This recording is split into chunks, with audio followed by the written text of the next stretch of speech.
It's a city right-of-way between the front of the home, as I mentioned, and the sidewalk. That's okay.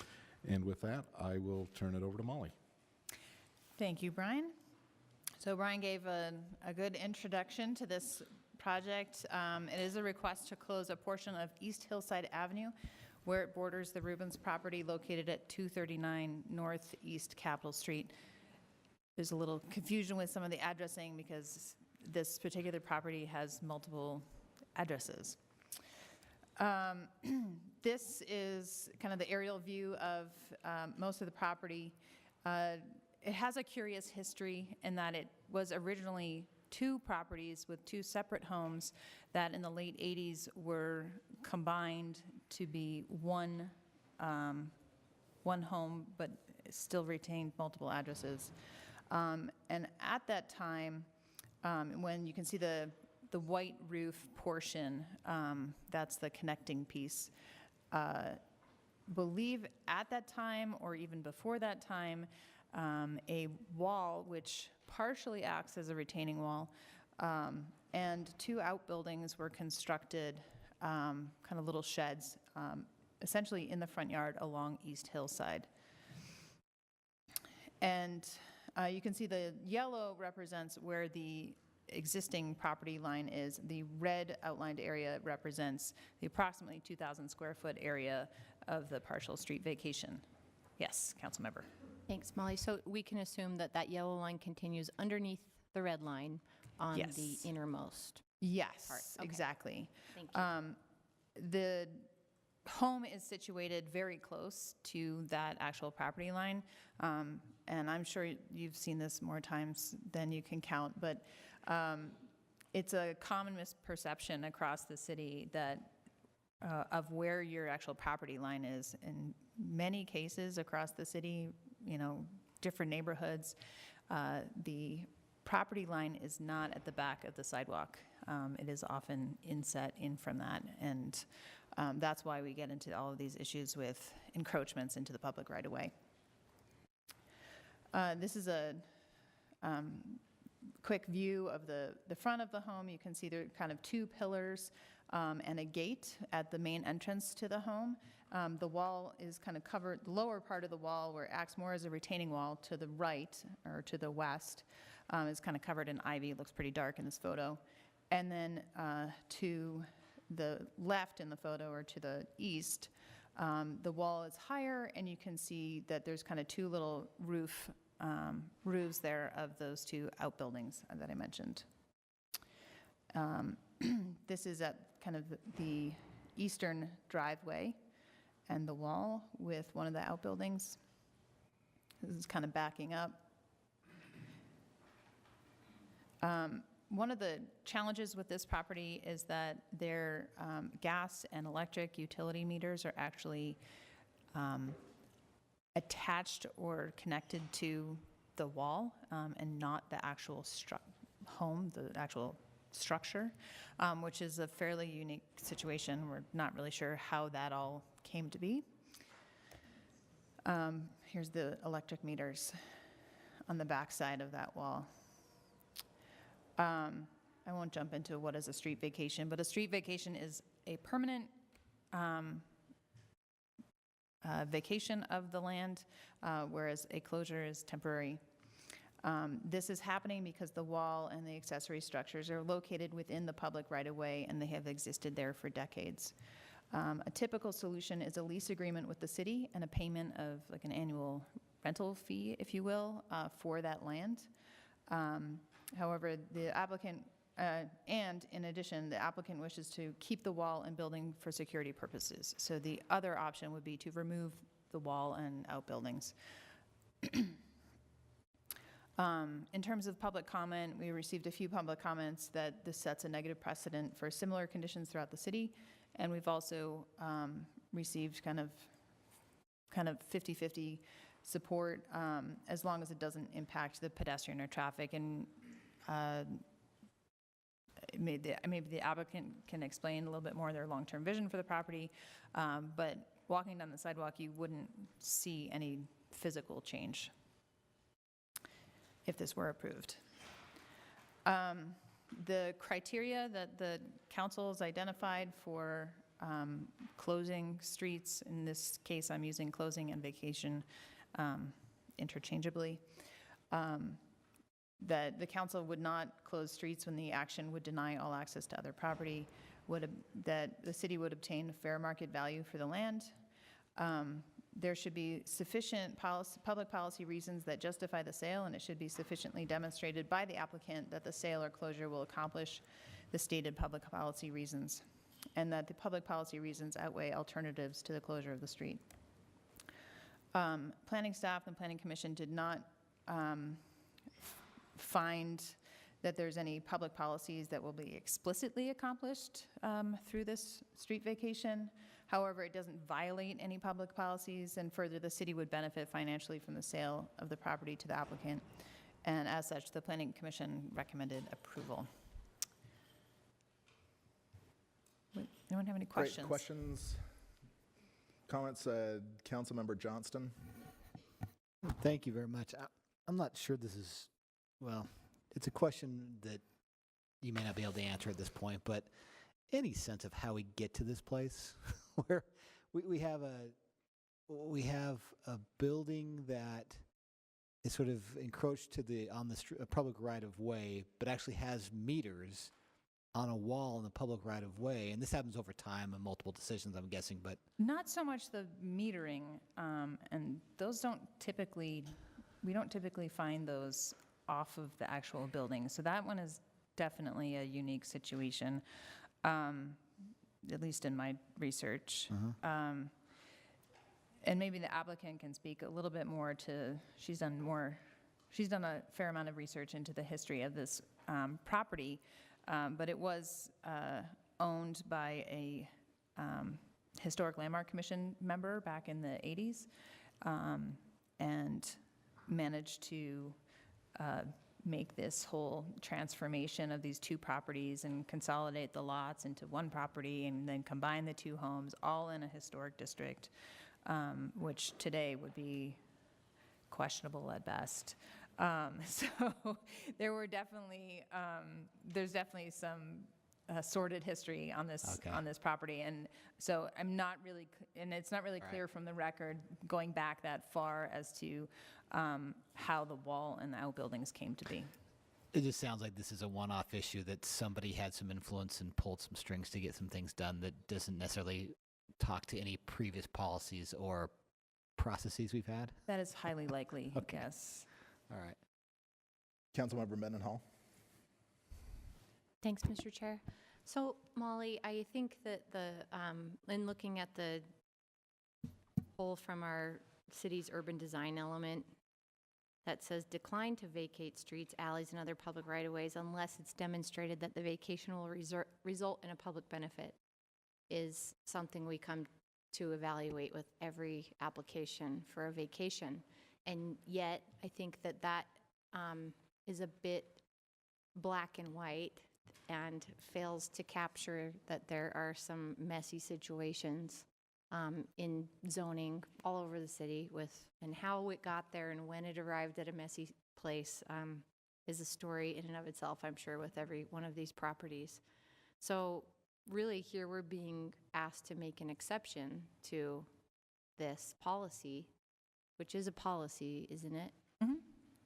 Not a guideline. For what is probably a historic misuse of power, perhaps, by a previous owner. So I'm wondering about, and I know we have the property owner here. I'm sure we'll invite that person up in a minute to speak, but what's the purpose of this? I mean, if it is, are we looking at changes to the property? I don't see that, I'm not inclined to require that they relocate the utilities to the main building of the house and cause them to incur that cost, but I'm wondering why don't we just leave it as it is, sort of, so that we don't violate our policy? Sure. So there's a couple things that triggered why this application is before you today. The building on the east end of the property is a new garage, and the applicant that will meet soon applied for a building permit to renovate their home, do an addition, and add this new garage at the east end of the property. Through that building permit process, the wall and the outbuildings were flagged as in violation of, the city right-of-way. And initially, the applicant sought to remove the wall and the outbuildings, and for a couple of different reasons, one of which was the prohibitive cost of doing that, because it's not just a wall, but it's also a retaining wall. And it also has the utility meters.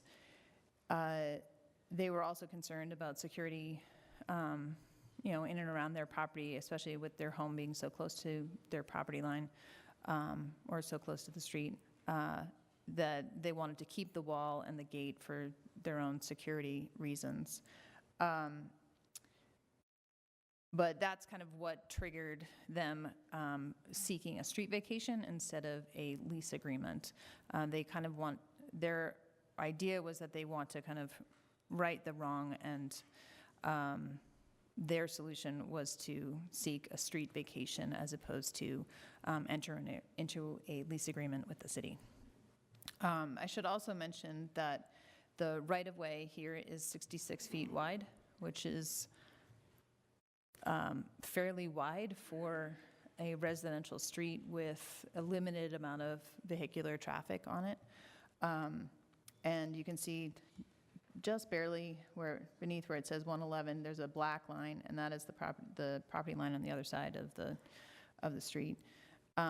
So a fairly large right-of-way for not that much vehicular traffic, in terms of trying to, from an urban design standpoint, trying to create a more pedestrian-friendly city. We don't necessarily need all that right-of-way for vehicular space, though, the argument could be made that we want it for public use of some other kind. Right, and may I ask one more, Mr. Chair? If we zoomed out and looked at the adjacent properties, could we assume that right-of-way line continues?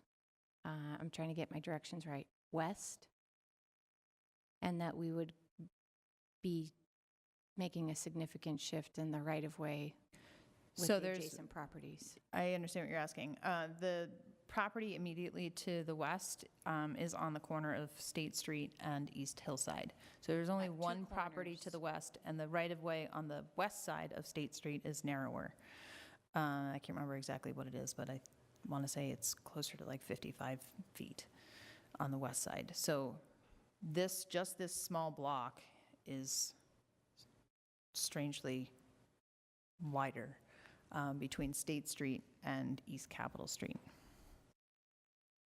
I'll have to look it up. I can't quite. Thanks. And the property on the corner also has a retaining wall that's out at the back of the sidewalk as well. Councilmember Valdemoros. Thank you. Thank you, Molly. So let's say we do this, and is there any chance for expansion? Is the underlying zoning district allows for expansion if they were to own that front part? That is a good question. It is zoned RMF 35. And Maybe not. can't remember the setback, the front yard setback for that. There's only 2 properties in this area, so if that answers any questions, if they were to expand, if the zoning allowed for it, it won't change, the character of that whole street in a significant way that, you know what I'm saying? I Like, understand, right. yeah, so if That- I, disrupts the neighborhood. I can look up what the front yard setback is for RMF 35, or if there is one. So if they, in the future, decided they wanted to tear it down and build something else, they could, I guess conceivably, build closer if that front setback is less than 10 feet. But as you can see in the aerial, the home is pretty close to the existing front yard property line. Though, keep in mind that the aerial has a little bit of distortion. It's not right on the property line. And the second question I have, this is not a historic home, it's a contributory or? It is non-contributing Okay. because of the significant changes over the years. Right, thank you. Councilmember Johnston? Question on the northeast corner of the property where, in the proposal, it would diagonal across the land there to the current sidewalk. Why take that angle versus just follow the angle of the sidewalk all the way around to keep it uniform from around the corner? There is a water line, a city water line that cuts across the eastern corner of the property. And the idea was to kind of have, the line ended up being much more geometric in actuality, but the idea was that that curve would be more continuous. So we need to keep the as water opposed line on city to- property then? The idea was to keep as much of the water line on city property as possible, though there is an easement, and that should be depicted in the survey drawing, which should be in your transmittal. I don't know what page this is, but towards the end of your transmittal, there is a survey which shows a water line that cuts across the east end of the property Okay. on a diagonal. Councilmember Wharton? Hello. Yes, this property, I can tell you, is very strange, indeed. I think when I was trying to find your front door, I ended up in your backyard, and yeah, then there was like a pool, and or do you have a pool back there? Yeah, okay, that's what I thought. And I was like, this is definitely not right. Well, no, I mean, yeah, so I stayed, for a while, but I didn't think anyone would notice. No, it was hot, you guys. It was a very hot day. No, but it's just this weird little, I don't know, some might call it a peninsula, an irregular peninsula. But I think that anything that we can do to try to bring this into conformity, I think it's clear even if you visited the property that some weird thing happened with the zoning and with the numbering of the house. It's not really, you can't, if I was showing Aaron here, if you zoom out, there really aren't any other properties that it would affect because of just the place where it is. So I would say that if there was a time when it was appropriate to depart from our normal policy, I think this certainly would be it. And I think it makes sense if you've visited it and seen the location and the surrounding neighborhood that the concern about creating a bad precedent in my mind is very minimal. And I can't really explain it any better other than to say that you'd have to zoom out from this map or go see it yourself. Councilmember Mendenhall? Thank you. So Molly, when I look at our packet and there's not, well, council members, it's page 25 of 60 in the packet. There's a map that, it's not that you have to see this, the one that looks like that, which shows parcel numbers on it. And that adjacent corner property on the corner of State that Councilmember Wharton showed me, that parcel line looks like it lines up with where we're being asked to adjust the right-of-way to. Are you referring to 232? I am, The parcel line? yeah. So Yeah. their parcel line is, currently lines up with the existing property line. Okay, so So this in map the is aerial that I inaccurate. have up on the screen, it's right here. That's the existing property line. And this is the property line for 232. Oh, okay, I'm sorry. Here. I wasn't thinking about that. I looked at this map and I got excited that, that I was I had the lines backwards in my mind for Okay. some reason. Never mind. I don't have any other questions about it. Council members, at this time, I'd like to invite the applicant forward. If you can join us at the table, introduce yourself, and tell us a little bit about how you brought, or why you're bringing this forward. Great. Thank you so much. My name is Jennifer Rubin, and my husband and I are the owners of this unique property. And the history that I think is important, the Planning Commission had a lot of questions because as you look at the property, the things that were done in the 70s and the 80s included changes such as knocking down 2 garages for each property. The front gate that Molly was showing earlier was actually the original driveway and garage access to the 239 property on the back. So Is that the gate that Councilmember Wharton broke into? yes, that is, before I found him There was swimming no in my breaking. pool. There was no breaking. The doors are unlocked. We live downtown. I mean, there's no reason. Anyway, you know, when we found this house, it had been pretty much abandoned for almost 2 years, sitting on the market, and it was completely overgrown, and the whole house was in a state of dishevelment. And I had no idea, being a very naive home buyer, when the realtor said there are approved plans that the previous owner has already submitted and there will be no problem adding a garage. Here's the purchase price. And I had no clue. We purchased the house in 2013. It took 2.5 years to get a permit approved in order to put a garage in. In that time period, our vehicles from parking on the street, because there is no driveway on that end of the house, our vehicles were burglarized multiple times. In the time that we've lived in the home, since 2013, the police have been dispatched almost 24 times, from our front door being kicked in during construction, from our garage being broken, from the storage unit being broken, from homeless people sleeping on the front porch, with everything wide open. As you can see behind the home with the yellow line that borders going to the back of the compound, it is all open. So homeless people, transients, drug addicts love to camp out in my backyard. I had no idea when we purchased this house that security was going to be an issue.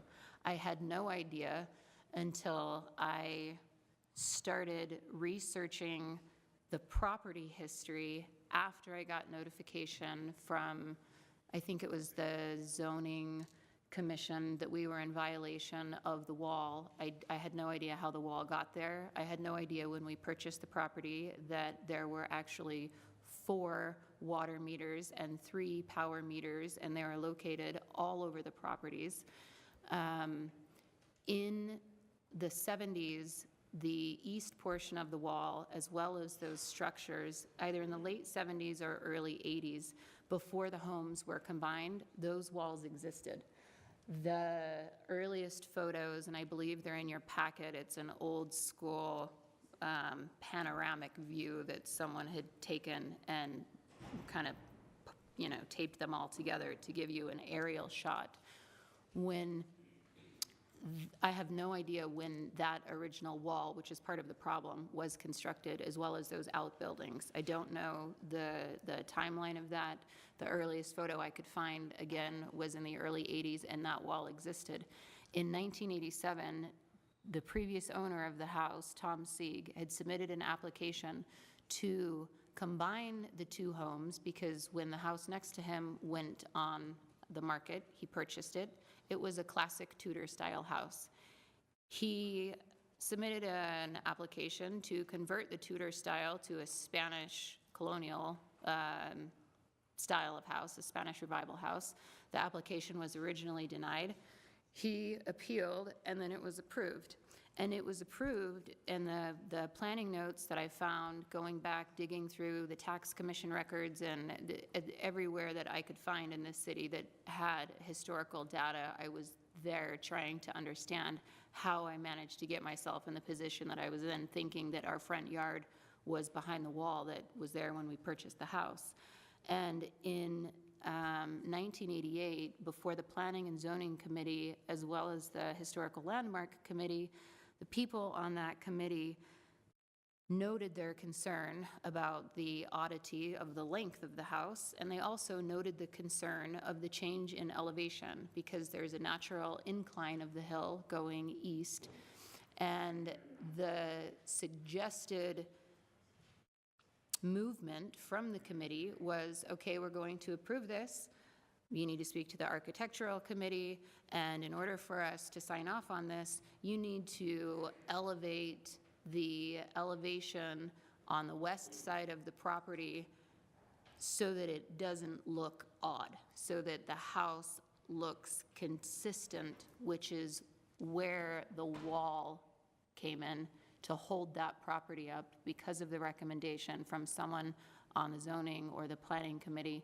And there are several notations in the documentation that I found where it goes into detailed notation for the west side wall, which again, the problem is the entire wall length, which I think you said it was 66 feet or something long from one end of the house to the other end of the house. The wall in question on the west side of the property, the only reason that was built was because in order for him to get his request pushed through, someone on the zoning commission said you need to elevate your front yard, because when you look at the original photos of the Tudor house, it was flat. So question, so the street vacancy that we're talking about today would impact your property. It would allow you to do what? So it would allow me to do a couple of things.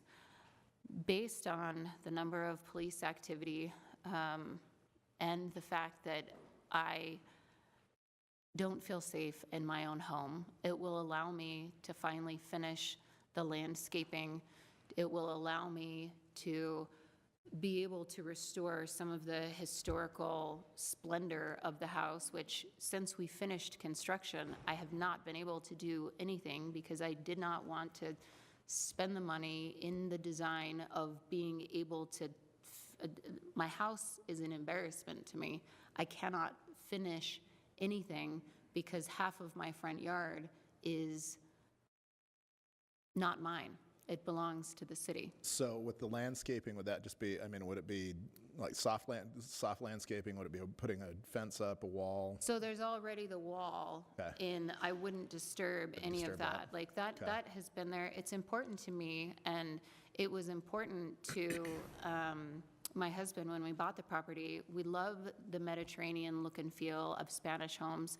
I want to be able to continue and finish that off so that it's not an eyesore for my neighbors, so that it's not an eyesore for me.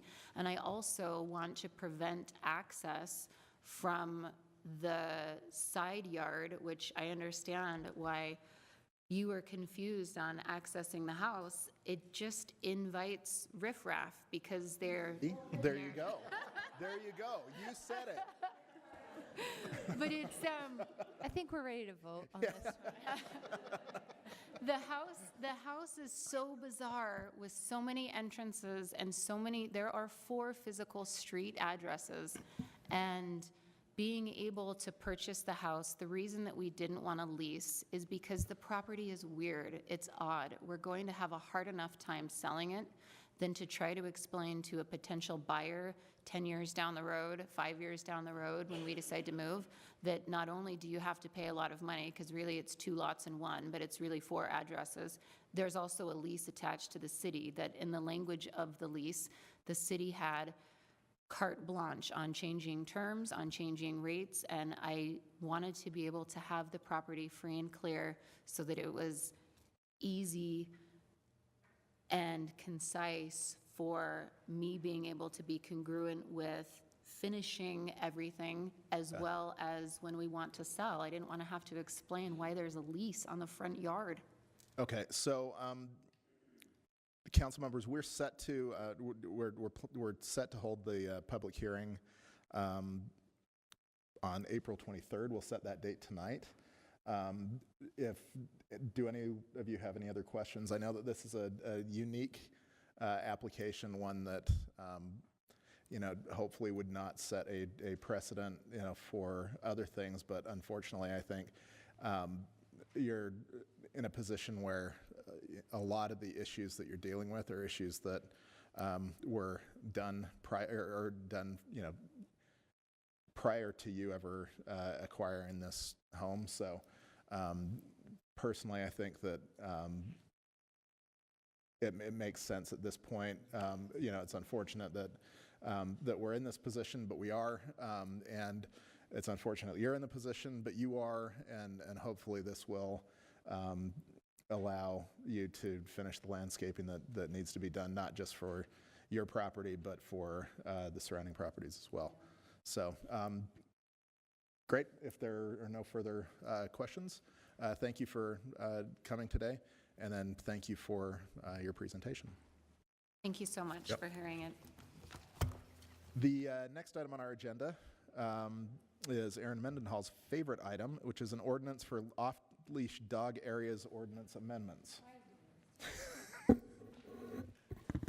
So Jan Aramaki from the council office will be presenting, as well as Allison Rowland and Kirsten Riker. And then Talia Butler is the Animal Services Director, and she is in the audience. So Jan? Sure, I'll go ahead and do a I'm over quick to you. introduction and a little brief about it. So that back in July. And hi, Lisa. Oh, hi. You're welcome as well. Thank you. Okay. At your July briefing last year in 2018, the administration brought you a proposal asking you to repeal Resolution 52, which are the current guidelines used in establishing dog off-leash parks. And those guidelines were adopted in 2004 by the City Council. The administration said recently, through their process of establishing new dog off-leash areas, they've run into challenges as far as some of the criteria noted in Resolution 52, such as Parks for Dogs Advisory Panel hasn't existed for quite some time, and there's challenges with finding a sponsor for the dog off-leash areas. And by repealing Resolution 52, that would have taken the process out of the council's policy-making authority, and meaning that the process would become administrative only. And at your July briefing, you asked us to return with some options for you to preserve that policy-making authority. The second part to your discussion in July, there are times when the administration has to do a temporary closure due to maybe safety hazards, such as Memory Grove. There's a section that can get icy and become a public safety hazard. Or they gave an example of having to close Herman Franks Park for 24th of July celebration. The council took a straw poll and was comfortable with a 14-day limitation on those temporary closures. So they have brought you back a revised ordinance with that 14-day limitation. And then the third part of your discussion in July there are areas that are close to dogs and domesticated animals, and that's Wasatch Hollow Preserve, the Ice Street and 900 South Bike Parks, the Fred and Isla Rose Wetlands Preserve, BMX Bike Park in Party's Historic Nature Park, and certain areas in Party's Historic Nature Park. And the administration has brought you back the proposed ordinance with those listed in ordinance, so that will help Salt Lake County Animal Services to enforce. And then the last part of your briefing, you just asked for a higher level of some type of public engagement as off-leash areas are being designated. Allison and I have prepared you some straw polls, so I don't know where you want to go with that. And Mr. Chair, Councilmember Rogers. before we dive into this, when we see repeal Resolution 52, I feel like we're in a United Nations meeting and we're going after it. And I feel like I have to defend Resolution 52. So I'd actually like to go over the straw polls too. Councilmember Fowler. I just have a couple of questions I was thinking about when I was prepping for this. What happens if the health hazard or the temporary closure needs to last longer than 14 days? We would bring that to council and through the administration as an emergency request. If there was truly a danger or health hazard, we would bring that to you. Okay. Okay. Any other questions, Councilmember Feller? Okay. All right. Other questions before we move forward? Councilmember Mendenhall. To follow up on Amy's or Councilmember Fowler's question about the 14-day closure, it's not the fastest process to come back to us with an emergency situation. Can you talk about that? How you'd see Well, that I think, being effective? sorry to cut you off. You're welcome to jump in. We're going to pass this hot potato back and forth.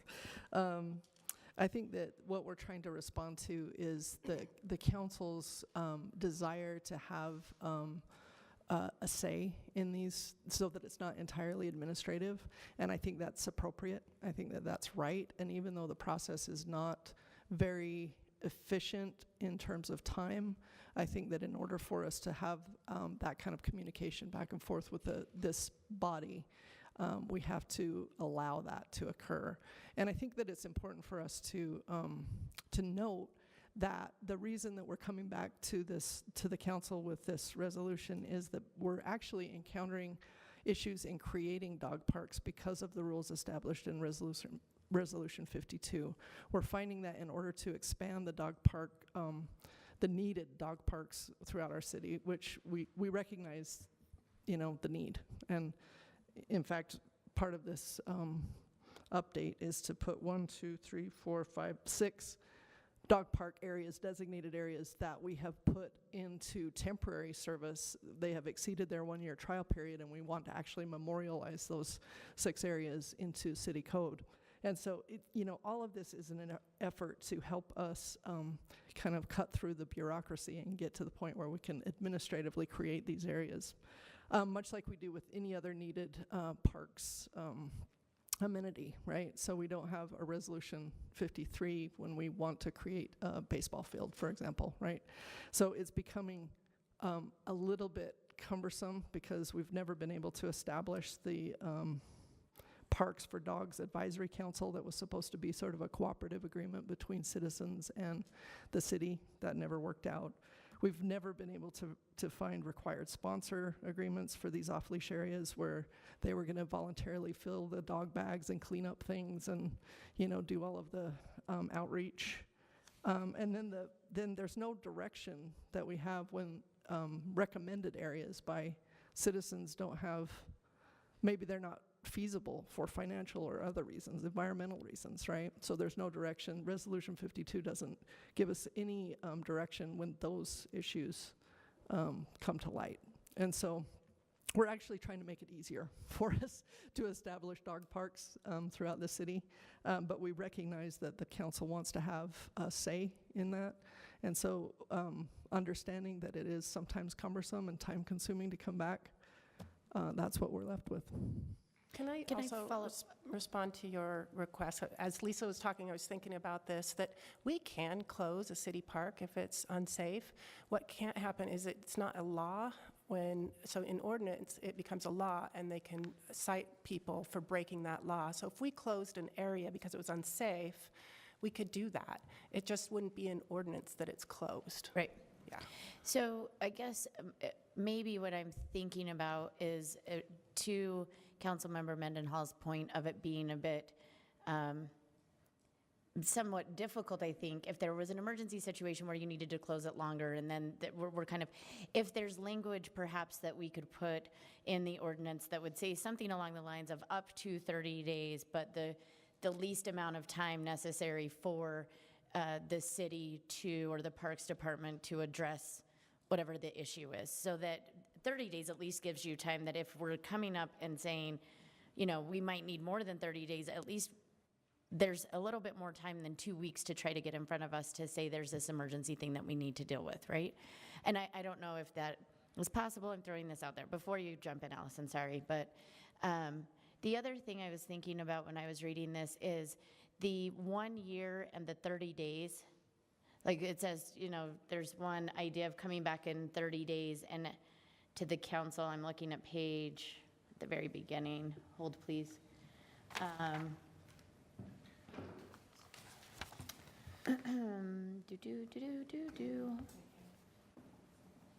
It is,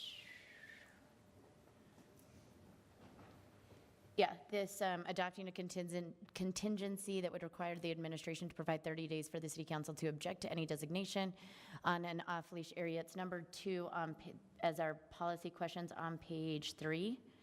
And then we go down a little bit further from there on page 4, and it's number 5 that talks about the 12-month test period. These two things seem a little bit redundant to me, and I was thinking about I appreciate the goal of trying to just streamline this, because it seems a little ridiculous that you'd have to come to to us, and I want the community input, and that's part of why we want to say in it, but I understand the streamlining of this, and I'm wondering if there's also a way to maybe say, we're going to have a 1-year period, and we would come to the council 30 or 60 days before the end of that 1-year period, and that's kind of when we open up some of that public comment for us, right? Because the 30 days I have a little bit of an issue with, because it doesn't give us enough time to get notice out to constituents, to have them be able to show up to a public hearing if that's what we decided to do or something like that. But if we kind of combined those two ideas and said, we're going to do a 1-year period, testing period. Throughout that 1 year, yes, of course, we're going to have feedback, whatever kind of system you guys have decided to do with that. But then kind of bringing in the council's desire to have some say, 60 days before that 1-year period is up, we'll notify the city council. Then city council can notify constituents that maybe we have a public hearing on whether or not this is going to be a dog park or not, or something along those lines. I see the need for both, and I'm trying to figure out a way to balance them, but having the 30 days and the 1 year, and then when do you come back with the 30 days and the designation seems a little bit redundant. I think that those were intended, in number 4, those were options. And Sure.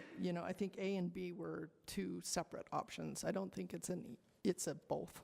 Right. No, I agree, but so I think I agree with you. I think that, and also keep in mind too, that during that 12-month period, we are collecting a lot of public input. And so maybe that 30-day period is us providing the council with some of that input, and then you could receive more public comment. exactly. I'm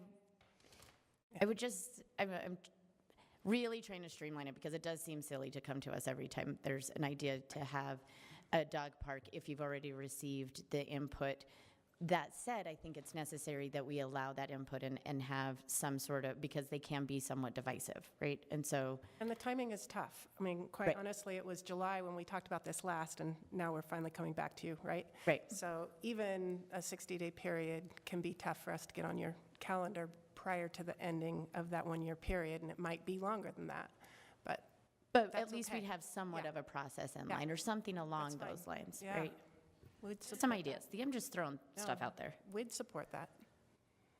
Could I add briefly, Councilmember Fowler, with respect to the 14-day period? I think the intention, and you two can correct me if I'm wrong, but the ordinance is written in a way that it would not, the public services would not have to come before the council in a council meeting. The notice could be given by email, for example.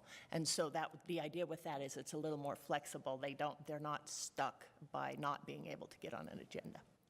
Thanks. Councilmember Mendenhall. Thank you. And remind us, at the end of the 12-month trial period, or during that trial period, how does the council receive whatever feedback has been received by the Parks Department about the trial itself? Well, it's interesting because that's one area that Resolution 52 is silent on as well, right? Yeah. So we don't have this established feedback loop, but I think that what we're trying to accomplish with this change is to say that we are receiving feedback, and it is important for the council to receive that feedback. And so that 30 days allows us, we hope, to bring what we've heard to the council and then open it up for public comment. Right, and when we come to council requesting it to be either in ordinance or not to be approved, then we would share that feedback with you regarding those dog parks and our recommendation one way or the other. And it's important to note too, the dog parks that we're recommending to memorialize in ordinance as being established, we didn't receive negative feedback. That doesn't mean, I mean, overwhelmingly, we had positive feedback from all of the ones that we're trying to designate. And so it doesn't mean that we wouldn't receive that, and it doesn't mean that we shouldn't provide for that. What we're saying is that we're recognizing the need, we're providing it in a 12-month trial, and so far we're recommending 7 new areas be designated in ordinance. Yeah, it's not the recommended areas that I'm actually supportive of solidifying those. I'm just thinking about going forward and new areas that we haven't contemplated yet, and making sure that we have a process to receive both the feedback, the public feedback that's come through the Parks Department, or be able to ask the Police Department to respond with some calls for service in the area. I don't know what kind of feedback we might want, but I want to make sure that we have the chance to review that and respond to residents as the elected officials. So how do you respond to that? On I our agree. webpage, we do have a site that says comments on dog parks, and we request that they give us those via our email site that we have, so we can receive feedback that way. And then also, we have gone to community council meetings multiple times. Usually, we'll go to community council meetings once to talk about where the dog park would be, and then again at the end, unless we get a lot of negative feedback, we have gone at the end and said we would like to recommend this to be a designated off-leash dog area and get feedback that way. So those are the 2 routes. So but I mean, talk about the city council receiving the feedback and reacting to the end of the 12-month period and the desire to solidify the area or not. The 30 days after the 12 months, the 30 days after that is when we would intend to bring that feedback to you and allow you the opportunity to open it up for public comment on your own. And is that 30 days, built into the ordinance? Sorry, can I add some clarity? Maybe we're causing you confusion. So those are the 2 options. You asked council staff to come back with some options to help you preserve that policy-making authority. So our 2 options are, you can still implement, adopt every off-leash area into city code, which would require them to bring it back to you, or you could do a contingency in the code saying you have 30 days to either say yes or no. I mean, if you have some issues with it, then you could either say not go forward, or, I don't know, have a larger public engagement process. Okay, Cindy? Just, this is a tool that we've used just a few times where a department really needs to have the flexibility to act, just from a practical point of view, as you were talking about. And so what it does is preserve the opportunity for the council to object or to insert itself there to convene more public input. So it's a tool, we've used it a little bit with the airport on taxi cab fees. And I can't remember what else, but gives you just that one sort of double check. And then if you're seeing the feedback is positive, you don't have to worry about it. Or maybe one council member prefers on every dog off leash issue to have a public hearing. It's then just the discretion of the body. All right. Okay, seeing no further questions, we don't have to set a public hearing for this, however, because of the amount of interest that we've given this and that it has received in the past. I would like to set a public hearing, and if we could amend our consent agenda to do that tonight, to set the date for April 23rd. All right, and we wouldn't have to amend it. You just Could just add giving it. us this instruction now would allow them to move ahead Okay. and just advertise it. So Okay.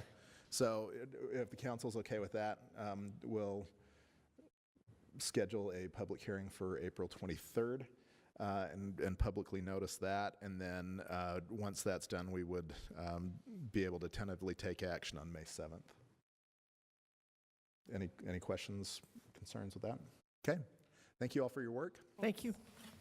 The next item on our agenda is an ordinance regarding budget amendment number 5 for fiscal year 2018 and 19. This is a follow-up discussion. Ben Ledke from the council office will join us at the table to lead out on this discussion, followed by Mary Beth Thompson, our chief financial officer, and John Vike, the budget director for the city.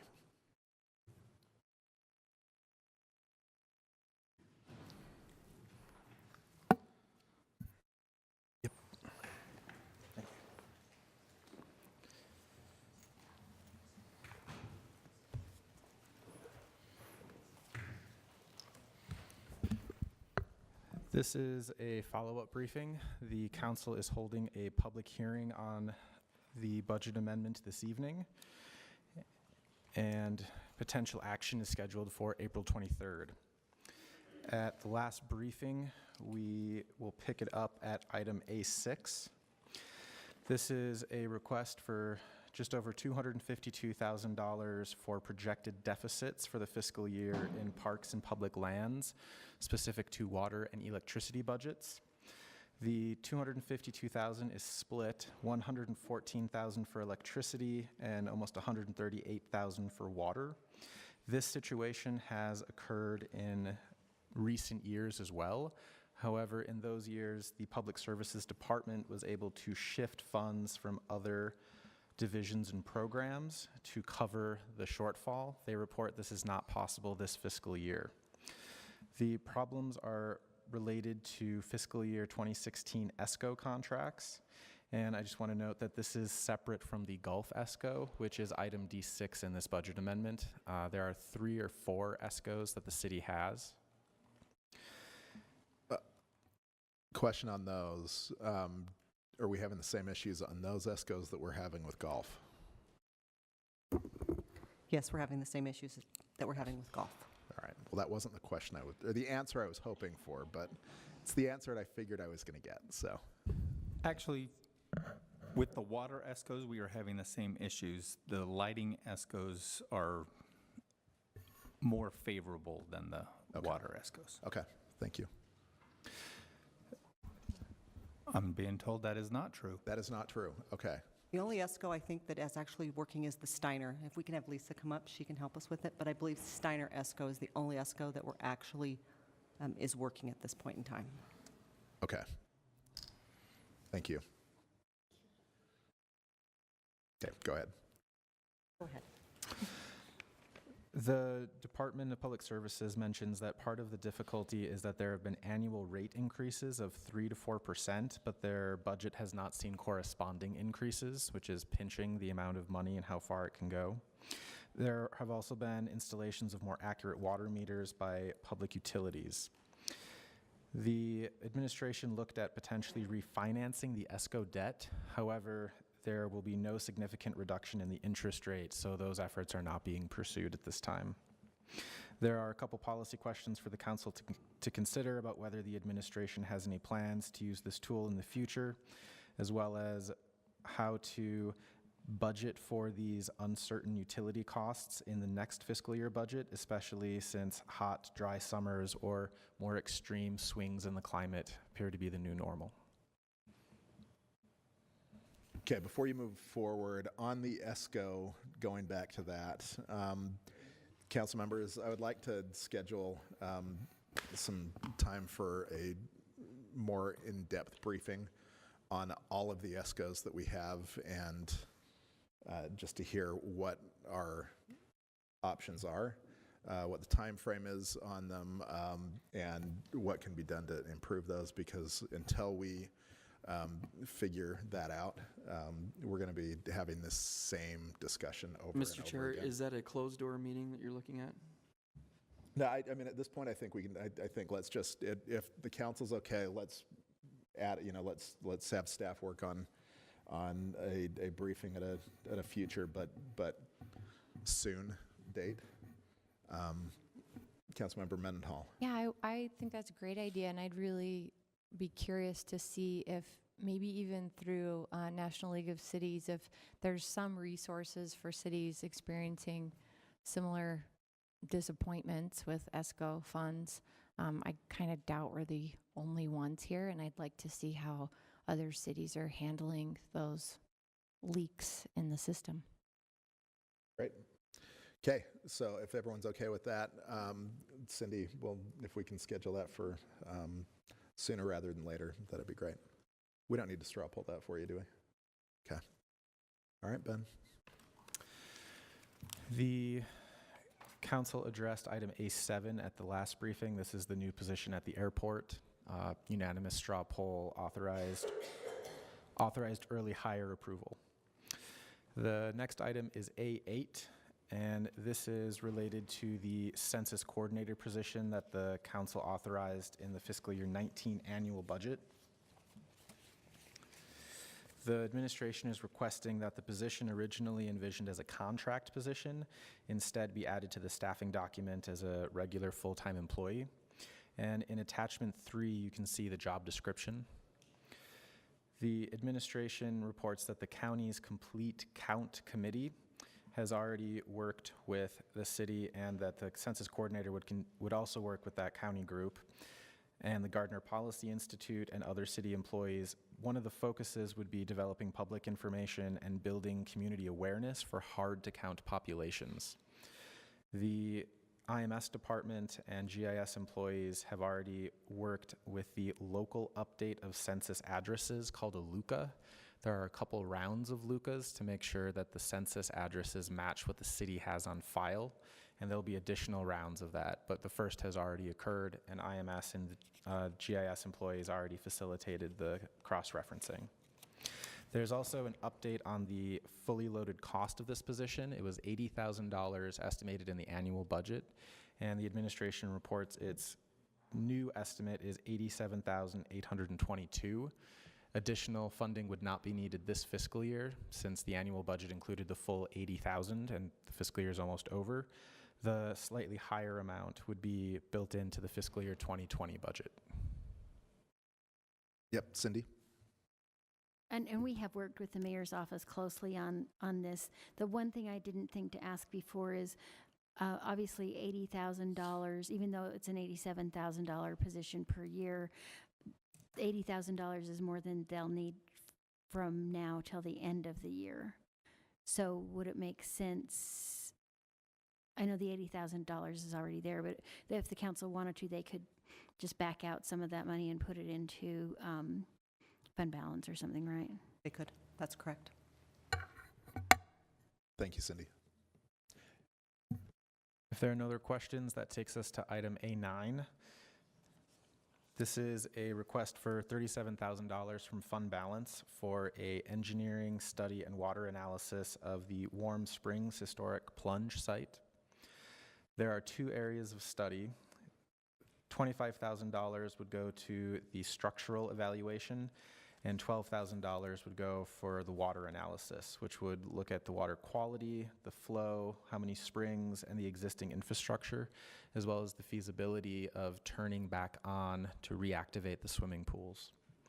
There was a study done in 2006. We've requested a copy, but we haven't received it yet.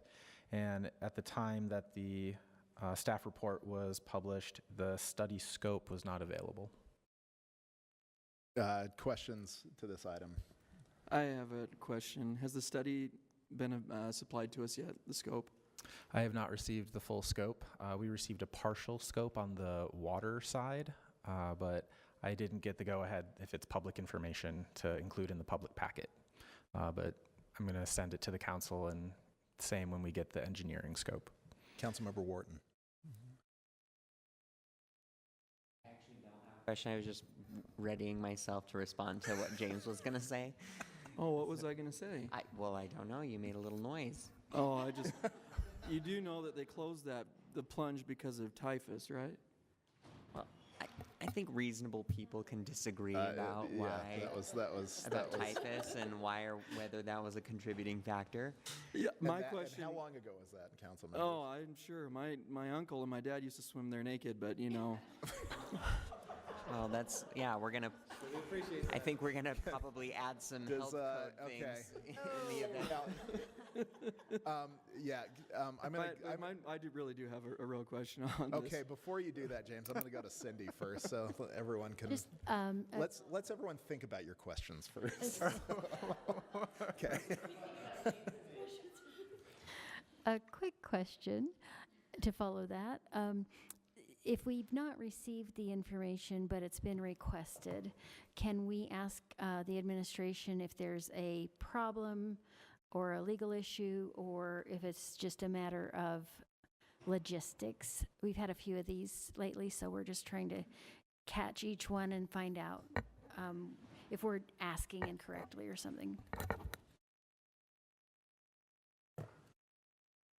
Hi. Hello, I'm Lonnie Egertson-Goff, Housing and Neighborhood Development.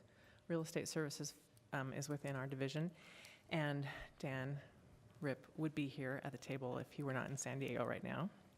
I am familiar with both the engineering, was it 2006 study, and I apologize, I do believe we have that, but it's like a very, very large document, and I think when I tried to send it to Ben, it wouldn't go through nicely. We can get that for you very easily. The scopes for the water, which is a new study, the water and geology study, I do have that with a more precise cost estimate that I just received last week. And we do not yet have the precise cost estimate for an update or a refresh of the engineering study. Did that answer the questions? Sort of. How soon could we get that information, do you think? We have been pestering might be too strong of a word, asking nicely for the updated, what the engineering update for that engineering report would be from the engineer that worked on it previously. We think that would be a reasonable thing, is to just have that firm do the same. From Salt Lake City's engineering department? No, it's actually from a consultant engineer that worked on it, and I'm sorry, I don't know the name of that firm, but Dan Rip has been working to try and get that estimate. Are they currently under contract with us, or is this from a previous contract? This is, I think it's a previous contract. I'm sorry, I don't have that piece, but I could find out for sure. Okay. So it's possible, so clearly the study, one that you have that's large, that is information that the council can easily receive, Certainly. it sounds like. Yep. And the other two items, maybe that's still, is it still in an RFP process maybe, or? I don't think it's a large enough a dollar amount that it would require a full RFP process. Okay, just in case, we recognize that there are some cases where it isn't public, yet the council can still Sensitive. receive it. So if, whichever it is, just tell us so we can handle it correctly. I appreciate that. Okay, thank you. Councilmember Mendenhall. I just want to express general support for exploring the needs of this building and this land that we own. It reminds me of the Fisher Mansion in a lot of ways, that it's kind of been a while and we've got some old information and probably some mold information and who knows what other things we don't know about. But I'm sure there's a can of worms that we would discover from doing this kind of update to our study on it. But I'm supportive of knowing what our assets are and what it would take to make them viable, or making decisions to not pursue that. But we need the information in order to decide what we would do next. Okay, Councilmember Robbins. I am fully in favor of this as well, as long as we have a maintenance idea around it as well. I think that when we always look at these facilities, we are always talking about maintenance, and I can tell you that in that area of the neighborhood, I am wholly invested, and that has been a drag on the community for decades since the Children's Museum left. So looking forward, I can't believe that we've never done a water study before. I mean, we've held it since 2002, I think, is when the Children's Museum moved out. That's, that's decades. So I know that it's deferred maintenance and more deferred maintenance, and we have a train shop that's leasing the basement, and that's it.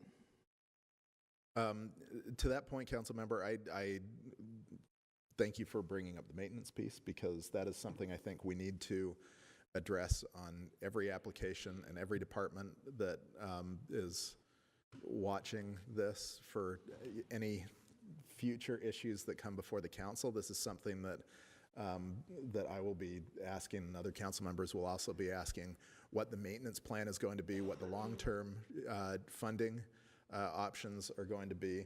I do think that, if we're able to resurrect this facility, it could be a great asset, but understanding that there will be some substantial cost associated with it. We need to know exactly what we're getting into as a council before we agree to move anything forward. So I think this is a good example.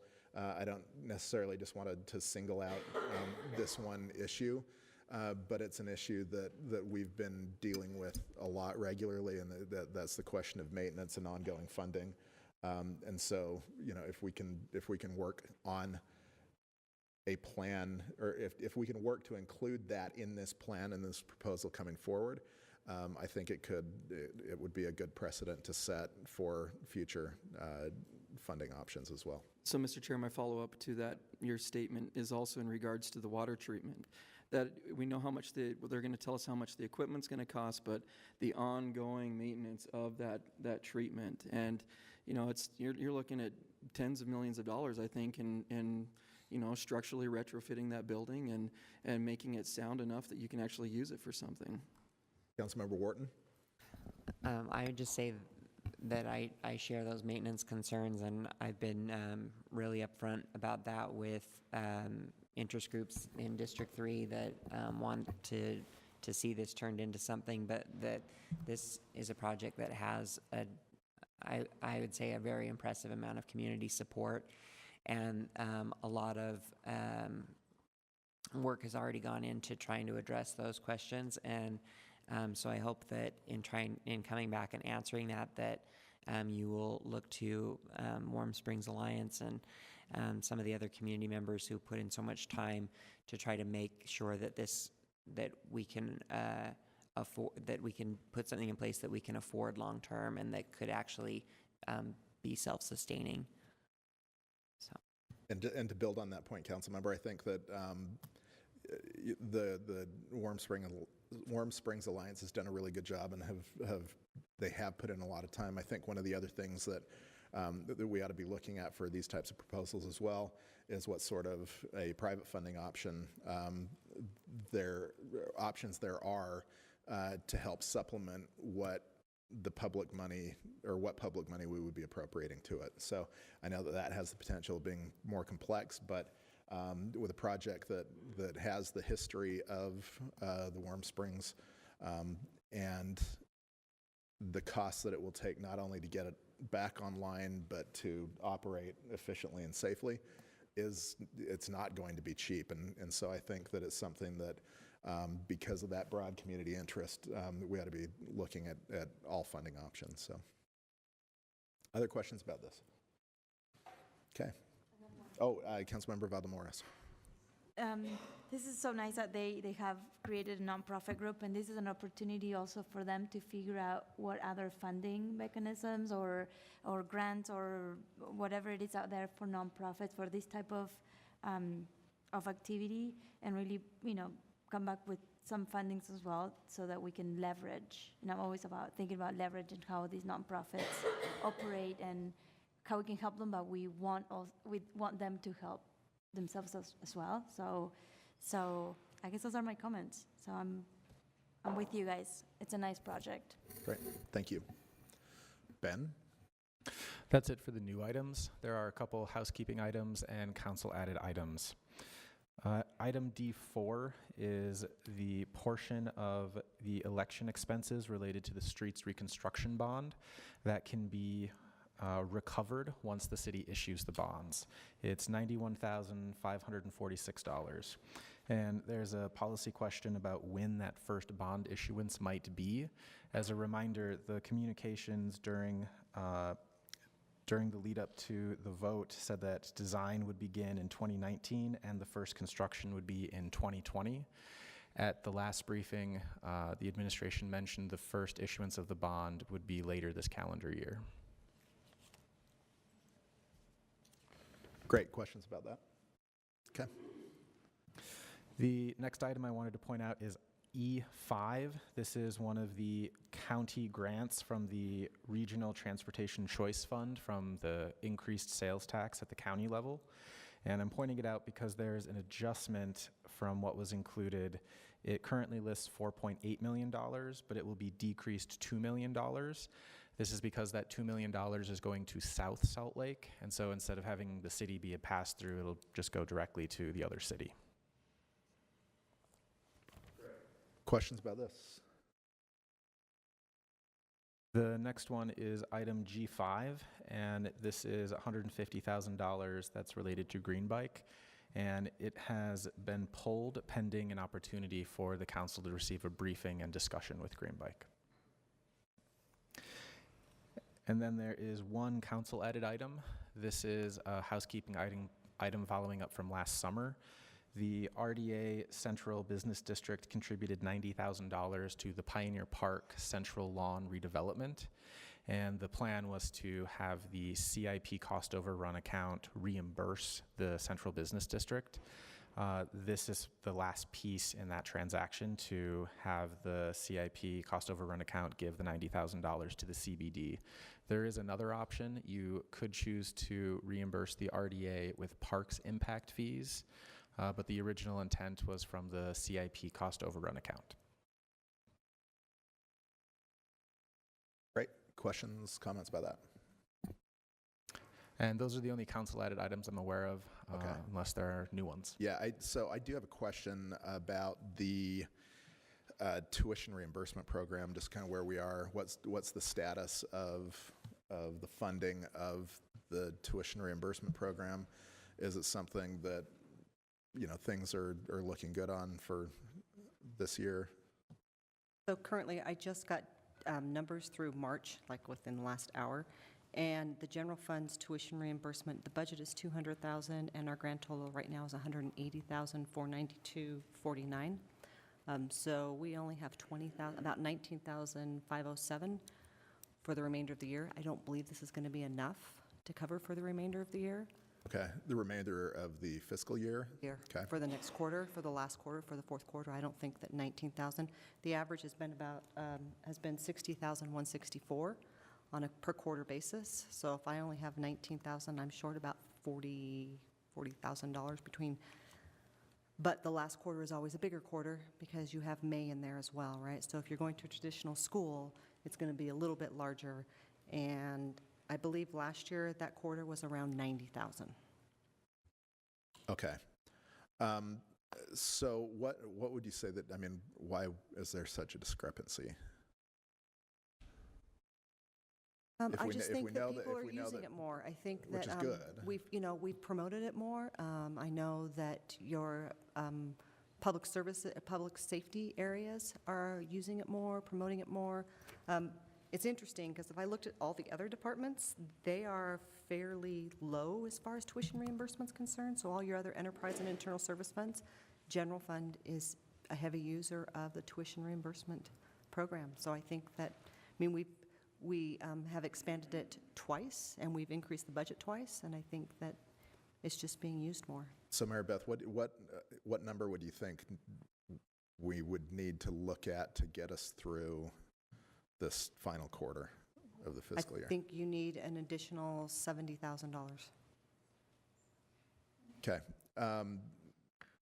Council members, I think this is something that we don't have many opportunities really to provide non-financial, well, this is financial, but non-salary type benefits to our employees. I think tuition reimbursement, when you look at the data from not just city tuition reimbursement, but corporate reimbursement as well, is something that does pay off. It not only is a benefit that benefits employees, but I think it benefits the entity providing those tuition benefits as well.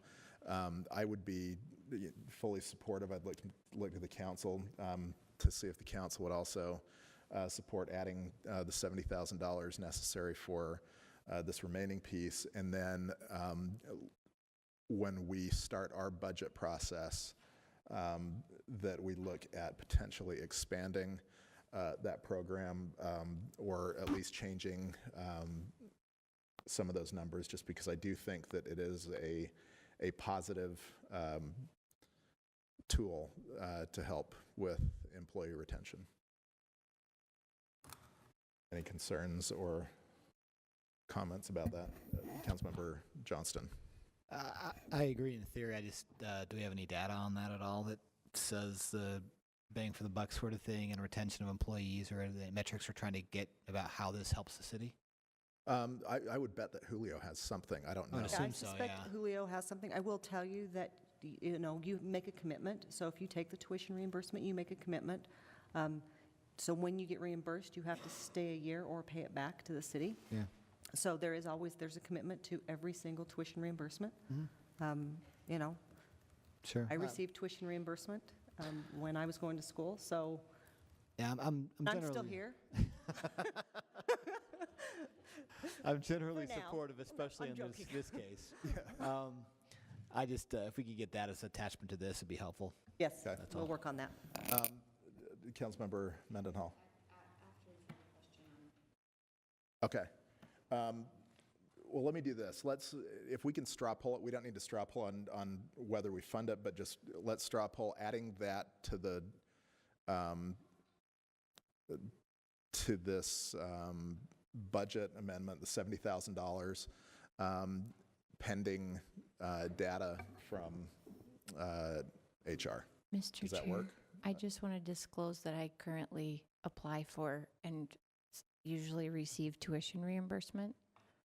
So I feel like I should disclose that Okay. in this discussion. Okay. Now it's dead. Okay.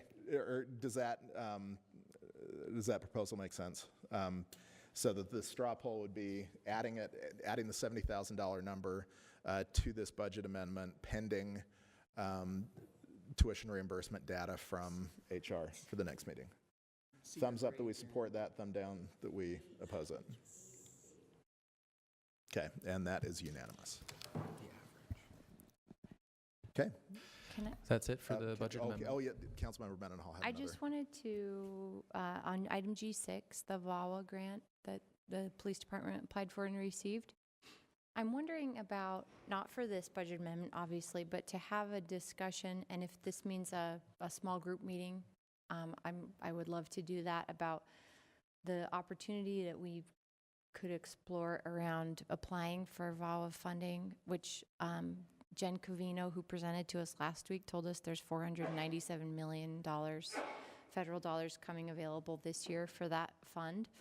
That I think we should apply to cover the support we give to the Rape Recovery Center through this funding. And I'm curious about how we could do that now that we've taken Rape Recovery Center out of the CDBG process, because every year we were battling to keep it in there to some extent, and we've taken it into the general fund. I'd like to see if we can get some federal dollars to help with that.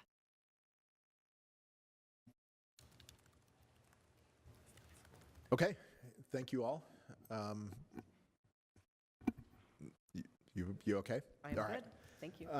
Okay, so we are scheduled to take a 20-minute break. I'm going to cut that in half. I'm not cutting the break out completely, but let's come back at 4:40 so that we can move forward with CDBG.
council members and a non-quorum of tardy ones. So we will move forward with the one-year action plan for community development block grant and other federal grants for fiscal year 2019 and through 2020.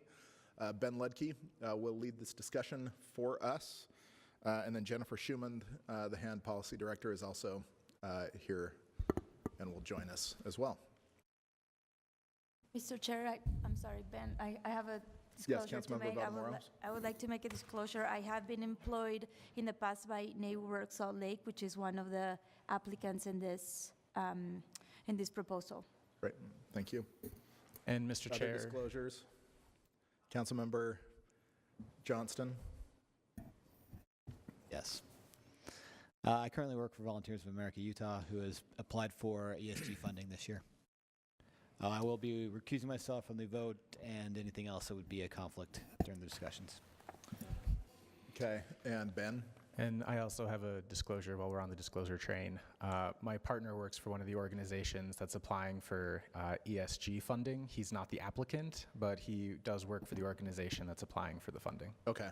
And while we're all disclosing things, I will also disclose that I am the executive director of a disability provider and employment organization called Utah Works. One of our members is Columbus Community Center, which who are applying for a grant as well. And I am happy to recuse myself if necessary. Did Andrew already recuse?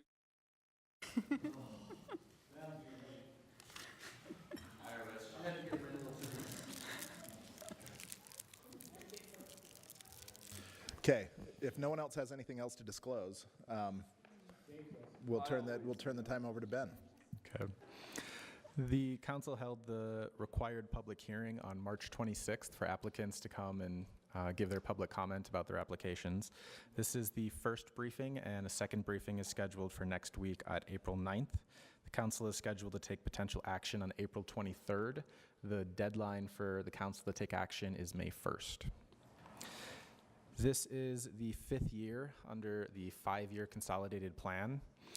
The estimated amounts of funding, we haven't received final award amounts from HUD, so we're working with best estimates.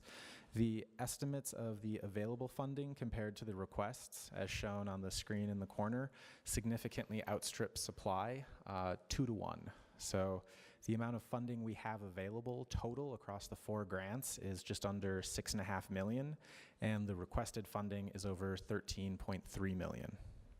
And this is common. Every year there's more requested funds than funding available, but it seems to be a little more extreme this year compared to last.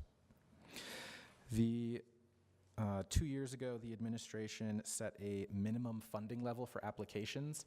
HUD recommends $35,000, and the city chose to go with $30,000 after speaking with community members and long-term applicants.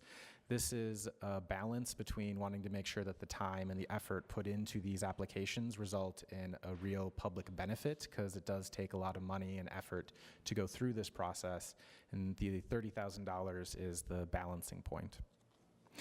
And I want to point out that there was one application disqualified because they were requesting less than the $30,000 minimum. This was Public Services CDBG number 13, Spy Hops After School Program. There are scores for each of the applications. The CDCIP board and the Housing Trust Fund Advisory Board score applications, and the administration also provides a score. The attachment 1 provides a summary of the scores for every one of the applications across the 4 grants. Attachment 2 is the funding log, and if you need a new hard copy, we have extras available. A couple of the funding log trends. There are 13 new applicants in CDBG. There are 4 new applicants in ESG, 2 new applicants in home, and none for HOPWA. 3 applications were disqualified. As I mentioned earlier, 1 was for requesting less than the minimum. The other 2 were the road home, and they were disqualified because the organization was not selected as the operator for the Men's and Women's Homeless Resource Center. There are 4 CDBG applications that previously received funding and did not get a funding recommendation this time. Those are listed on the staff report. And there are 2 ESG applicants who previously received grant awards and did not receive funding recommendations this time. There are 8 discrepancies, or exceptions, I should say, between the board funding recommendations and the mayor's funding recommendations. These are summarized in the table on the screen. We can go through each of these right now. In past years, it's been helpful to go through each of the applications one by one to see if there are any questions. And then when we reach one of these that has a funding recommendation difference, we can address that at the time. However you'd prefer. Council members, is that how you'd like to proceed, or? Because I'm fine with that too. It depends on what the council is more comfortable with. Have you all had a chance to go through and digest this? And we heard public comment last week. So I guess what we can do, let's start off just going through, and if you have recommended changes, let's go over those. If during that discussion there are questions that we need to raise, we can raise them at that time. Does that work? So, Mr. Chair, you're talking about going through line item by line item? No, I'm talking about, instead of going line item by line item, what we'll do is we can go through, and if any of you have made notes about changes that you want to make, we will, instead of going through line item by line item, we'll only be discussing the issues that you all have interest in changing. Well, I only had a few changes, and mine were only in housing, so. Okay. Councilmember Mendenhall. Thanks. And maybe, I think some of ours might all line up. So I'll throw out there what I'm thinking on page 2. And maybe we can kick it around because, and I want to thank David Litvak for providing the council with a follow-up to the NeighborWorks question that we raised. Thank you. Did receive that. I still want to get him $100,000.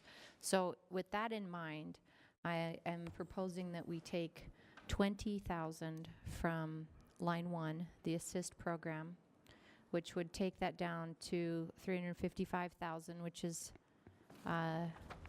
still $12,000 more than the CDCIP recommendation and $35,000 more than we did last year.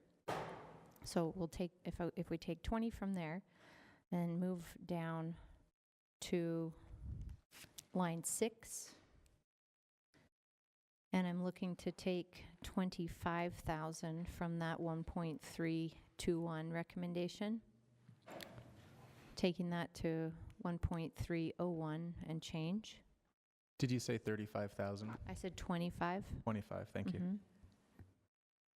I'm sorry, so that would take it down to 1.296 and change. And then on line 7,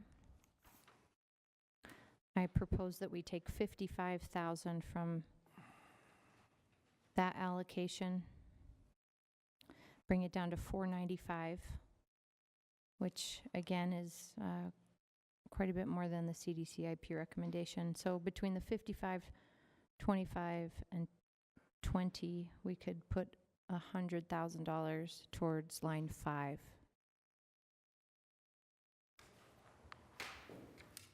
And I'm open to kicking that around. Okay. Do you want to talk about why you're making that recommendation? Sure. In looking at the history of funding and support that we have built with NeighborWorks and the impact that they have on a particular segment of the community, I think that it's important to me that we continue that support of NeighborWorks. And the amounts that I'm recommending we take from these other funds, I think are reasonable requests when we look at the scores they've received, the CDCIP recommendation and the mayor's recommendation, that none of these I don't believe any of these are drastic cuts to those recommendations. Okay, questions?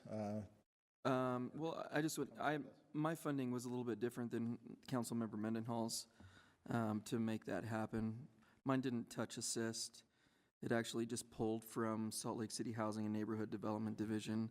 Reason being is that HAND is receiving a lot of money through Funding Our Future, right? And that's not included in this document to reflect that. So for me, I pulled all of the $196,100 for the Housing Authority from item number 6, which brings that down to $1,125,568, and pulled $100,000 from item number 7 to drop it to $450 to fund NeighborWorks' $100,000 request. Okay, so that's a little bit different than Councilmember Mendenhall's. She pulled it from 20 from assist. She pulled, the $100,000 for number 5 from items 1, 6, and 7. Councilmember Rogers funded 196 to item number 4 and 100,000 to item number 5 from item number 6 and 7? 6 and 7 or just? So 6 funded item number 4 and 7 funded item number 5. You took all of 6 and all of 7? No. So there's a remainder of 1.1 roughly in 6 and 450K in 7. Okay, any discussion about that? Yeah, I actually agree with Councilmember Rogers' math on this one because of the Funding Our Future money that's going to hand. There's approximately $4 million every year that we're going to be seeing going over there, and not that these programs in hand aren't necessary. And that approximate $4 million we have dedicated to affordable housing, but we also have really great programs outside of hand that meet another niche in our community that I don't think HAND does. And so I think it makes more sense to kind of, knowing they're getting other funding elsewhere, to kind of take from there and not take from yet another community organization that, again, kind of meets a different niche than maybe HAND does all the time. Councilmember Mendenhall, do you have concerns with that funding model? No, not concerns. Okay. Do you want to, are you comfortable enough if we, do you want to should we still straw poll your recommendations, Councilmember, before the other, or are you comfortable enough? No, I'm comfortable. Since the goal of funding number 5 Yeah. was achieved? I'm comfortable with that. Okay. Any other comments then to Councilmember Rogers' proposal? Okay, seeing none, let's straw poll this. All in favor, thumbs up. All opposed, thumbs down. I'm recusing myself from voting. Oh, yes, okay. So that is unanimous 6, and then with Councilmember Valdemoros recusing. Okay. Other items. Councilmember Fowler. Thank you, Mr. Chair. I do have one that I've been kind of thinking about and maybe have a proposal, but we might open to ideas. And that is in our, the ESG funding. So it would be page 9 of your packets. So before we do that. Sure. I'm okay jumping. Oops, sorry. I'm okay jumping around, but let's jump around between. I just didn't know if anybody else first. wanted to talk So yeah, CDBG. so before we move on, if no one has anything else, then we can move on to that. One thing that I'm somewhat concerned about. I still am not positive how to do that, but I would like to see us look at some of the or look at funding for the Housing Authority on number 3 for the acquisition for purchase of the Oasis apartments. I know that it didn't receive a recommendation from the mayor of the CDCOP. Is there background on why that wasn't funded? Sure, thank you for that. The Oasis Apartments is a project that definitely we would like to see go forward. The Housing Trust Fund might be a more appropriate space for this particular application. CDBG funding and acquisition is very cumbersome to use, and there's a lot of timing requirements. And the CDCIP board, the mayor, and staff were all concerned about the ability to bring that legal document to fruition and meet the timeliness requirements. Okay, so is there, I kind of want a follow-up question on the similar $1 million that was submitted for funding request for construction of new housing or rehabilitated existing housing in the home project number 4.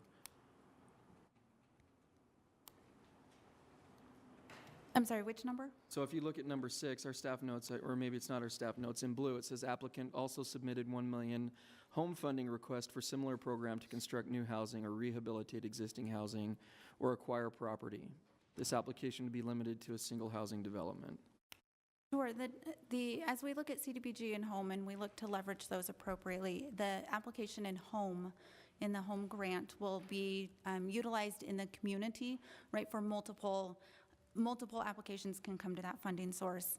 The idea here with CDBG is to locate a piece of property that meets a lot of community needs and takes into account our ability to meet those timing requirements that HUD sets forward. It would be one particular purchase, but these funds may not actually end up supporting the purchase, but rather like early stages of pre-development, some due diligence costs, that sort of thing. So we would be looking to leverage other funding in that scenario. So I don't know, Mr. Chair, does it make sense to push the remaining 1.125 into number 3? can someone remind me where the Oasis apartments are? I do not recall. This did come, the Oasis was briefly discussed with the RDA board last year as a potential project to receive the notice of funding availability for housing. Okay. But there were too many uncertainties. It wasn't far enough along in its design, but I don't remember the address. Sorry. But it is within an RDA area. I don't remember if it was within an RDA area, but because it was affordable housing. The RDA affordable housing money. It can be citywide. Councilmember Fowler. Thank you. And as was mentioned, I think the Housing Trust Fund may be a better area for if that goes forward, right? Right. Because, and correct me if I'm wrong, but what I heard you say is there's just a little bit more legal red tape with the CDBG funds that may cause an issue in actually trying to acquire something like that. Absolutely. Okay. So Councilmember Fowler, what if it was a partnership between the two? What if we said to Councilmember Rogers' point where there's, how much did you put towards it, 1.2? 1.125568. And that we then look at using the RDA housing money. Well, again, I think it could be a good partnership potentially between HAND and RDA, but not using CDBG because of what we were just told is that the legal red tape is too much. Okay. For that. So I don't know that that would make sense just because if it's too hard to use those funds for that particular project, then let's make sure that those funds are put somewhere that we can use them, right? I mean, that's what I'm hearing from staff is that the legal red tape is tied with that federal money is too much for that particular project. So Councilmember Rogers, does that information make you rethink your proposal? But I mean, what do I don't know. Well, no, I mean, I think that we've talked about this before. I know that, as an RDA board, we were talking about it. I think we need to move forward. I'd like to see the Housing Authority be able to actually acquire that and start doing something. And if RDA affordable housing money is the best resource to look at using, I'm okay with that. I just want to move, I want the project to be able to move forward. Would it make sense to look at, before deciding on whether or not to move any funds from the CDBG budget into that, particular area look a little bit more into it and come Yeah. back to that Yeah, question? I mean, I think at this point, if the council would rather have again, we're not making a decision on using the affordable housing money, but knowing that that is the direction that we could look at. We don't worry about the CDBG piece of this today, that we look at. If there are other Yeah, options? so maybe if the RDA board chair could put this discussion on the There she agenda, that would be, that's a great way to take care of that. Okay. So. The RDA budget amendment currently before the RDA board does include $3.5 million for the next round of housing NOFA.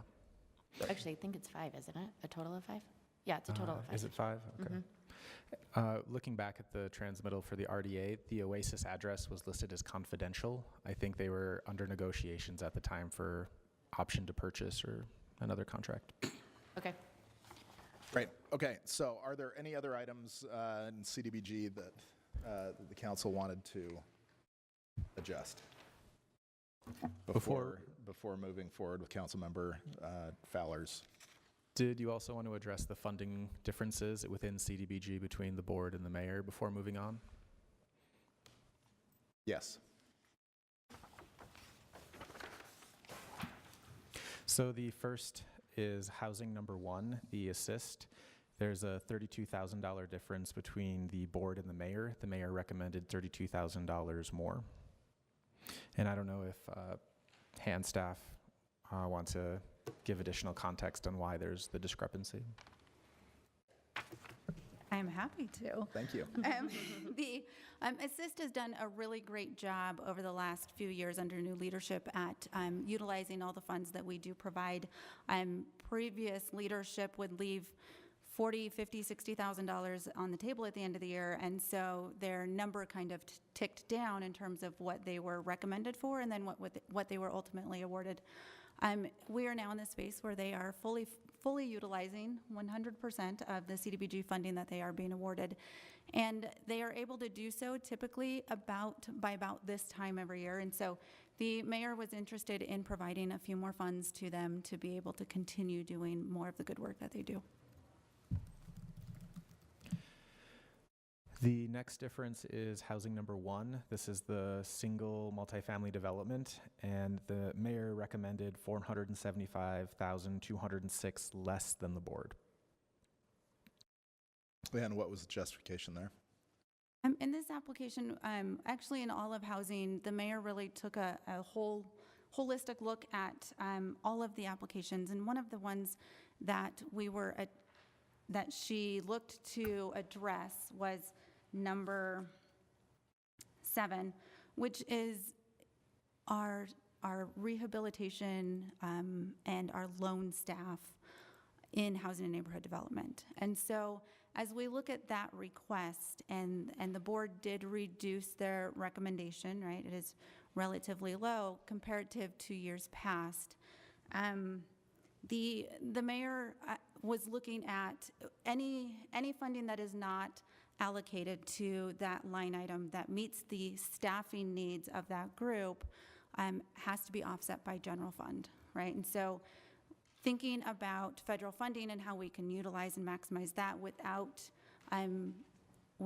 using additional general fund, she wanted to fund that at a higher, more reasonable number. And so she increased the funding there and felt like line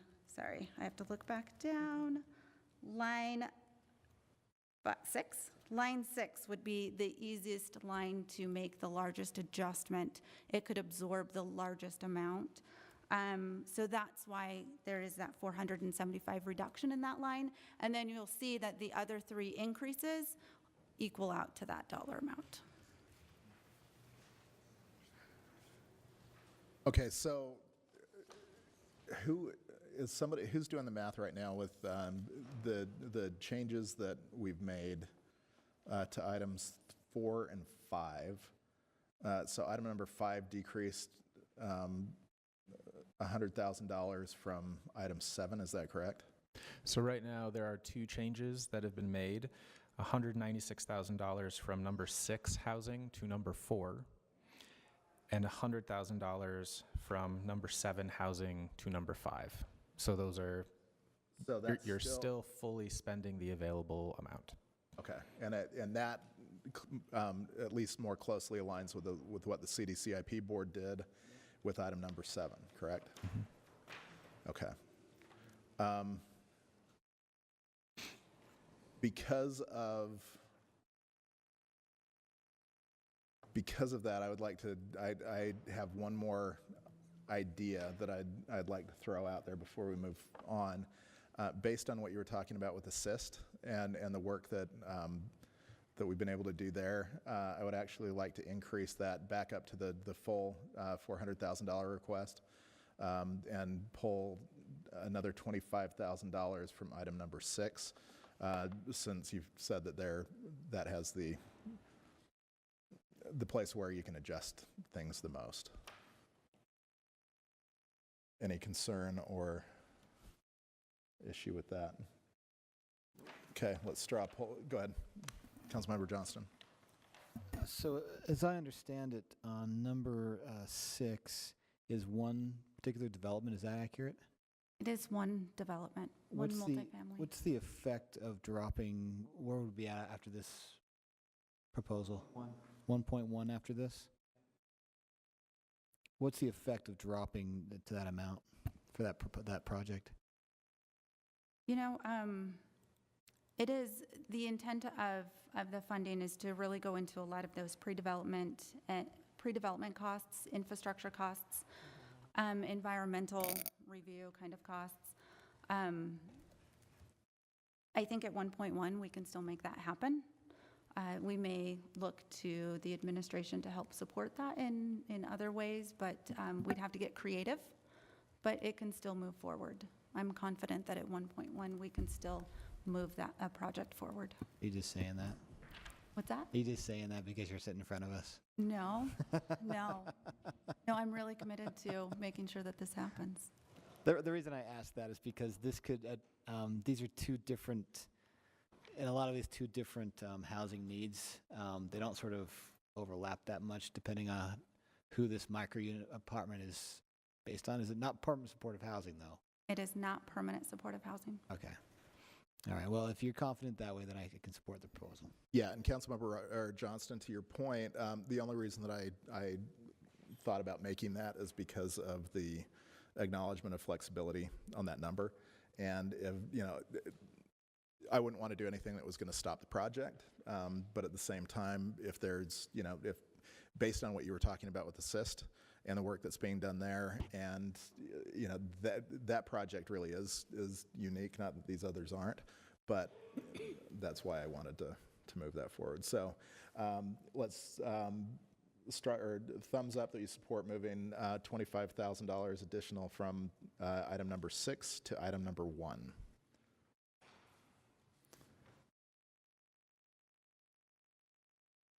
Okay. Yes. Oh. On Councilmember Mendenhall. On 6. Yes. That's from the 30. I'm sorry, I don't see any on 6. 6. You're on 6 on page 11. Page 1 or 2, yeah. The housing section of CDBG. There's Assist. Or to assist. Yeah. So Assist. So item number 1 on page 2, we would be adding $25,000 to that from item number 6 on page 2. Thank you. Got you. Okay, Councilmember Wharton, question on that one? Nope. Okay, do you want to vote, or would you like to abstain? Okay, okay, let's vote again. Okay, Councilmember Mendenhall, do you want to vote? Okay, thumbs up, we are all there. Okay. That was 7 for the recorder.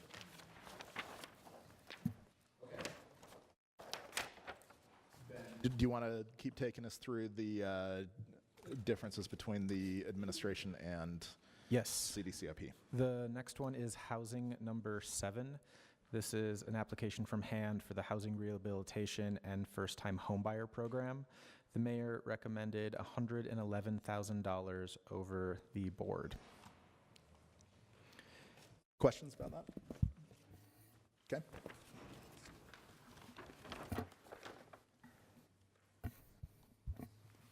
The next one is Public Services number 5, the English Skills Learning Center, the Job Readiness ESL for immigrant and refugee adults. The board recommended no funding, and the mayor recommended $30,000 of funding.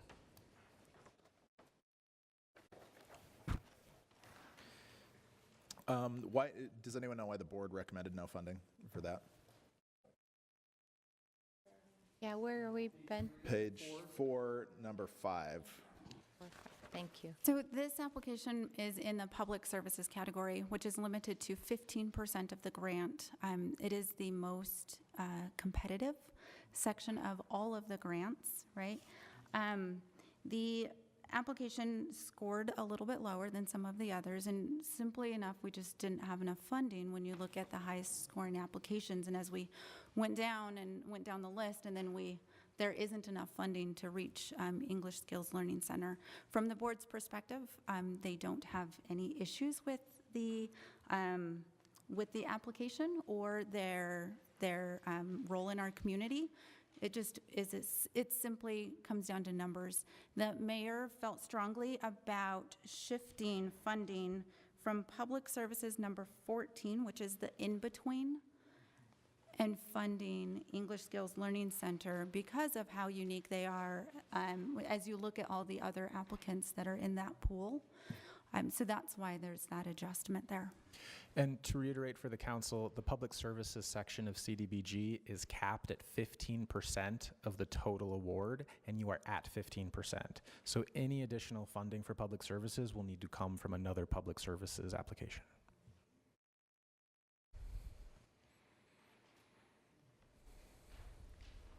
Okay. Seeing no question, we'll move forward. That's it for CDBG. Okay. We can move to ESG. All right, Councilmember Fowler, back to your motion. Or recommendation, since we're not technically taking motions. Thank you. So my recommendation is to figure out a way to fund item number 7. I know, and as I was debriefing this, and Ben and Jennifer. Page 10, number 7. As I was going through this, and please correct me if I'm wrong, because I would love to be wrong on this, but it appears that all of the money that we can use is being used by those first 3 that are recommended, right? So the only place I can take money to give money is from those first the 3 that are being funded. Is that accurate? That is accurate. Okay. Unfortunately, that's what I thought. So my recommendation here, and the reason, if I can just kind of give a pitch, the Volunteers of America Homeless Youth Resource Center is the only one of its kind in the city. It does amazing work and really supports a population that doesn't have any other support within our city. So my idea was this: to take a little bit from everyone so that we can give at least something to VOA. So it'd be $5,000 from number 1, leaving them at $40,000. $16,000 from number 2, giving them $50,000, and $9,000 from number 3. And again, the only reason I'm doing this, and I'm happy to if we're supportive of finding the money, I'm happy to do other numbers, but I thought if we could just take a little bit from everyone still gets something. This would give $30,000, which is half of what they asked for. Oh. Any questions or comments to that? No, I mean, I'm happy to, we can look at that as well. Okay.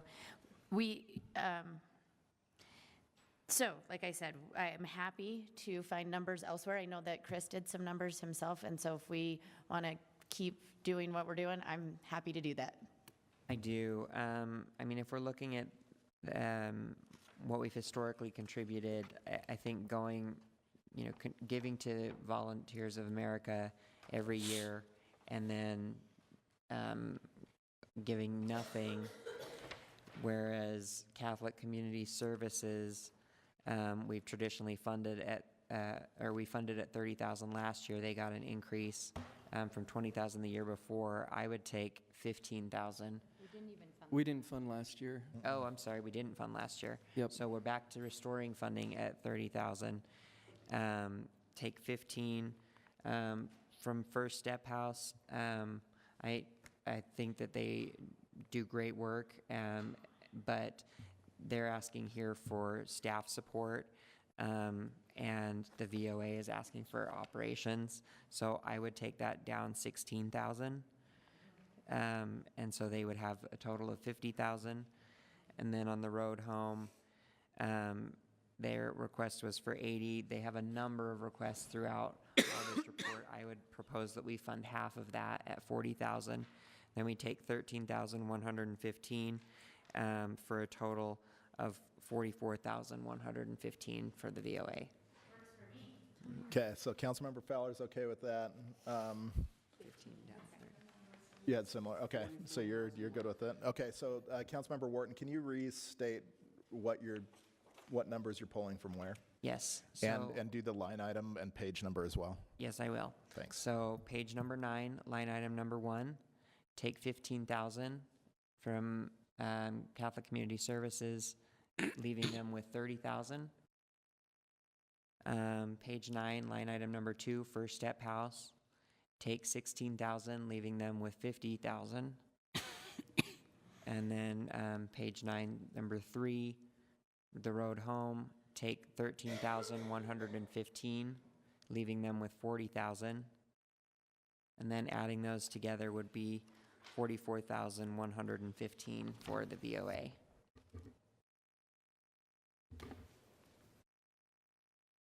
Great. Any other number tweaking or comments? Thumbs up that Councilmember Mendenhall, yes. On, which is for the administration, on the road home request for the emergency shelter, looking at the historic numbers, but also anticipating a closure.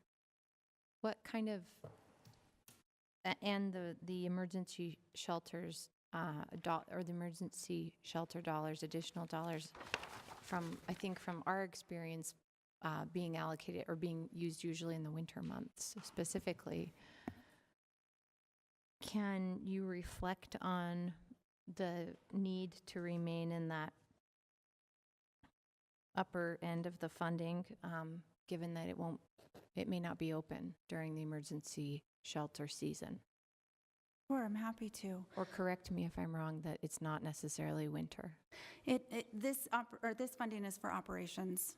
As long as the doors are open, it helps support the entire operations of the facility. The board actually had a lot of conversation about what happens when this closes, which is why the recommendation was reduced from what their ask was. The intent with administration is to whatever is recommended or whatever is appropriated here, we will write the contract loose enough to where if there is funding when that shelter closes, that those funds will be shifted to the Homeless Resource Center that the road home operates. I don't anticipate that will actually happen. I anticipate that they would fully expend all of these funds by the time they close their doors. I appreciate that. Thank you. Okay, so Councilmember Wharton's recommendation is that we reduce on page number 9, that we reduce items 1 to $30,000, 2 to $50,000, 3 to $40,000, and on page 10, fund item number 7 at $44,115. Is that correct? Yes. Okay, thumbs up that you support that, and thumbs down that you oppose it. And that is almost unanimous with 1 recusal, 6 yeses, and Andrew recuses. Great. Other items under ESG? Okay, Ben, can you walk us through the discrepancy between? There are 2 items in ESG. It's a transfer from one to the other where the board and the mayor disagreed. It's a transfer of $3,158 from the administration. This is the administration of ESG. It's the last item for the ESG grant, and it's a transfer from administration to part 2, number 6, which is the road home, the homelessness prevention rapid rehousing program. Okay, any questions about that difference? So then we can move on to the home grant. And the home grant program funding starts on page 13.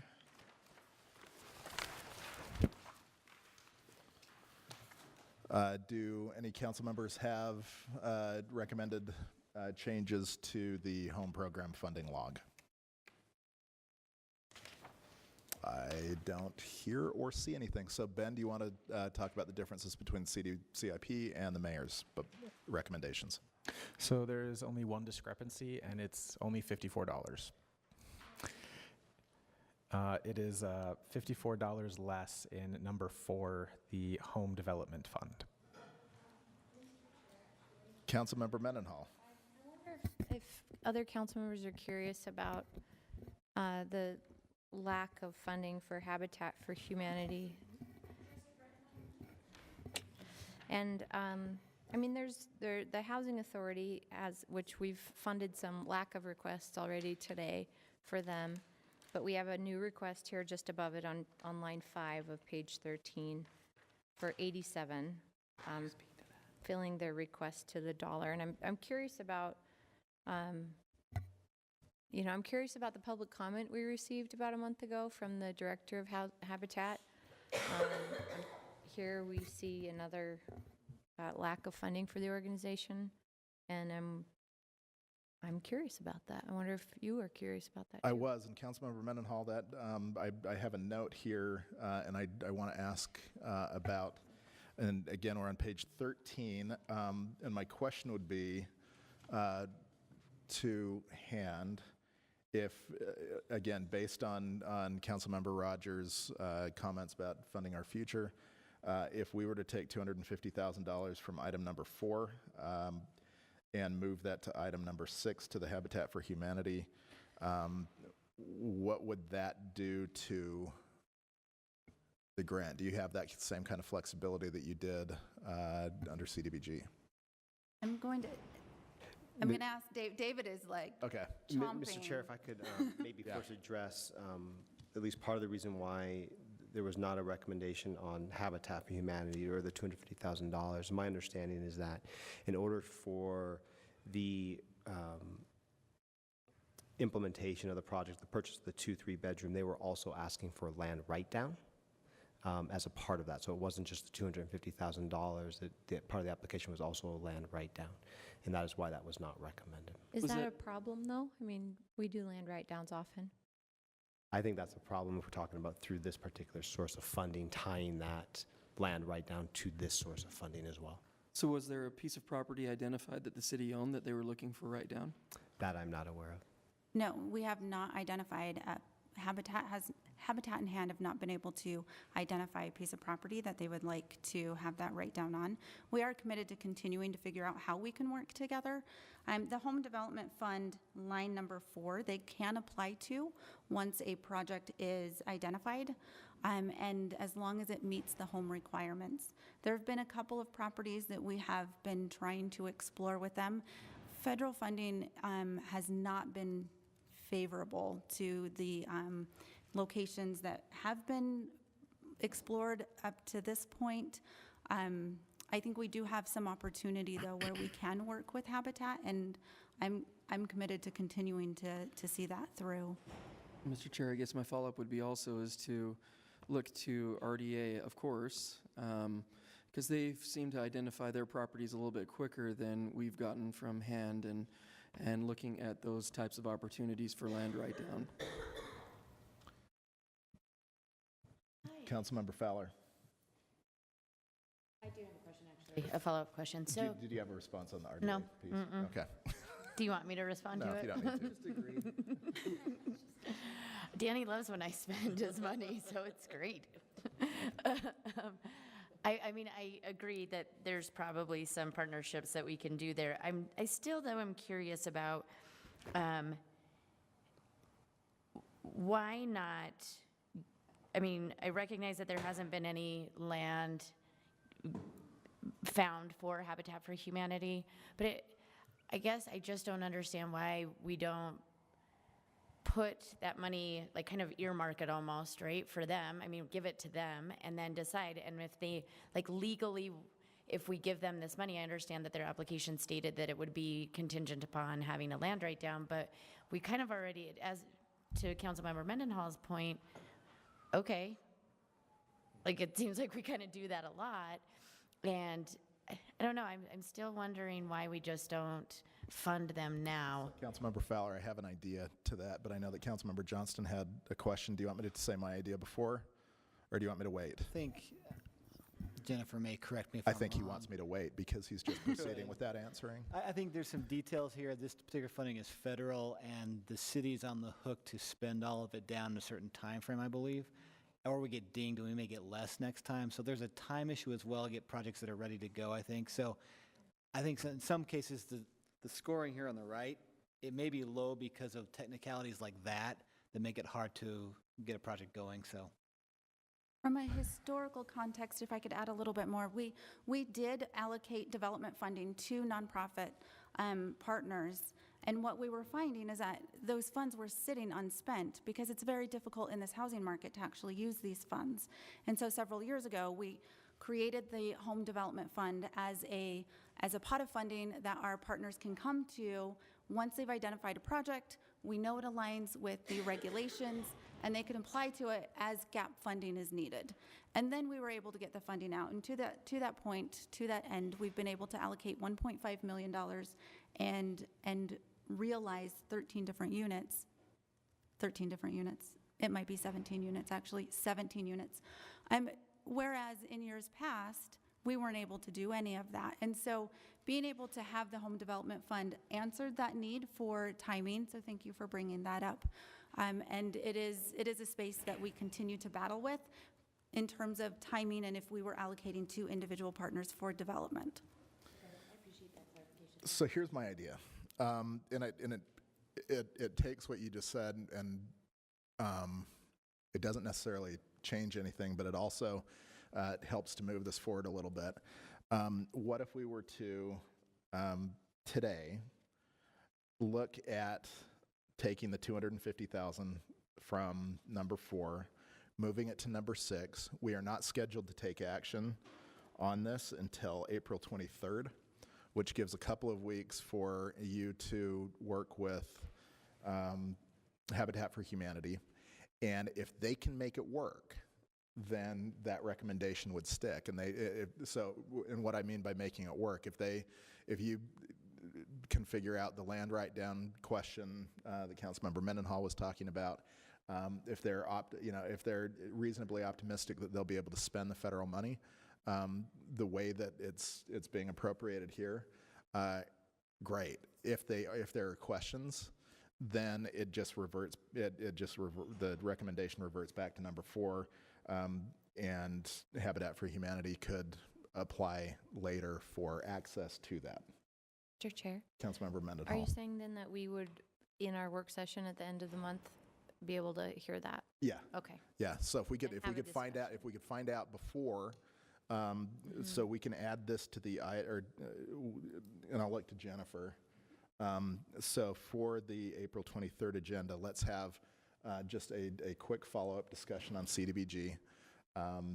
And if you can present that information to us and the response from Habitat for Humanity, and if they can make it work, great. If not, then we at least know that.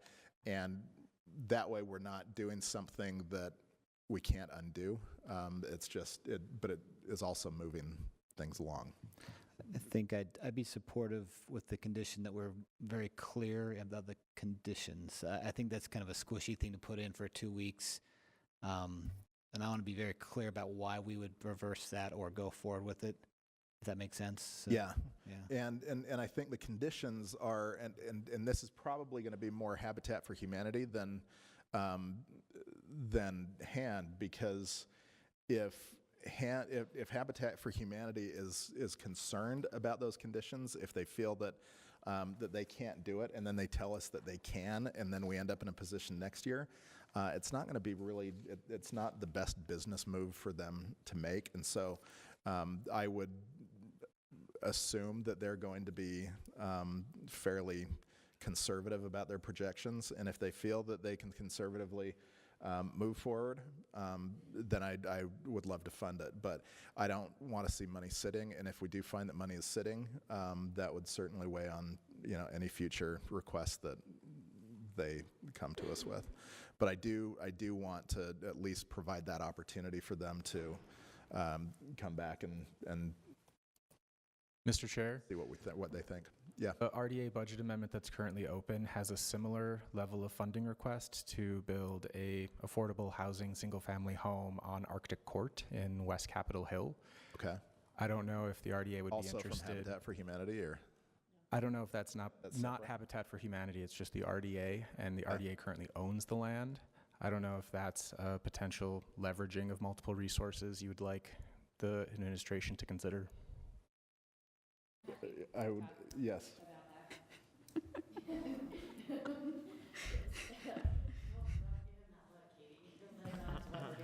Okay, David. Mr. Chair, if I could just ask for clarification purposes in terms of the conditions, and just to make sure that we understand what what our next steps are with Habitat for Humanities, and what kind of threshold they may need to meet within 2 weeks to move forward with this recommendation. So tied to land, so there would be city land would need to be identified within 2 weeks. That would, I'm sure there's some geographic. I should ask the question, are there geographic? I don't think it's necessarily city land. I think if we can tell, if they can come to us and say, okay, if you appropriate $250,000, of federal money, we can reasonably spend, or we're reasonably optimistic that we'll be able to spend that towards the housing that we've outlined, the 2 to 3 bedroom single family homes. If they feel that they can do that within this this budget cycle, that's what I'd be looking for. If they're concerned or they aren't sure, if they don't have everything lined up at this point, then you probably ought to encourage them to let us know that. So is it realistic? They don't. Sorry. Well, yeah, I just don't want them to agree to something that they're not able to follow through with. And what I'm trying to Finding out understand if is able to what do we it. can require of them, or what that threshold is. Because if we just go and say to them, do you think you can spend this reasonably within a year, they're going to say yes. Otherwise, they wouldn't have applied. But if we have an expectation that they've identified land, that they can show us that they have a clear path to purchase that land, or they already own it, or whatever, that this could work on, or if there is city land, because again, this has been tied to the idea of a write-down. What I want to be careful of, and here's my ignorance, in order for us to do a write-down, it has to go through a public benefit analysis, correct? If it's city land. Yeah. And so I don't want the administration to be put in a position where we're committing to a land write-down before it goes through the proper process, or put you in a position of kind of saying, yeah, we think that's a good Sure. idea, before you get all the, so I'm just trying to determine what that threshold is by which we can come back to you. I think we're, honestly on the same page on this, because again, what my intent is that they would be able to reasonably spend it on the project that they applied for. If they don't have things lined up with the property, then they're probably not able to move forward with it. If there was another piece, but I would assume that in all of these applications that they were all vetted, and we didn't end up funding something that we didn't think reasonably addressed the questions and the realism of moving forward.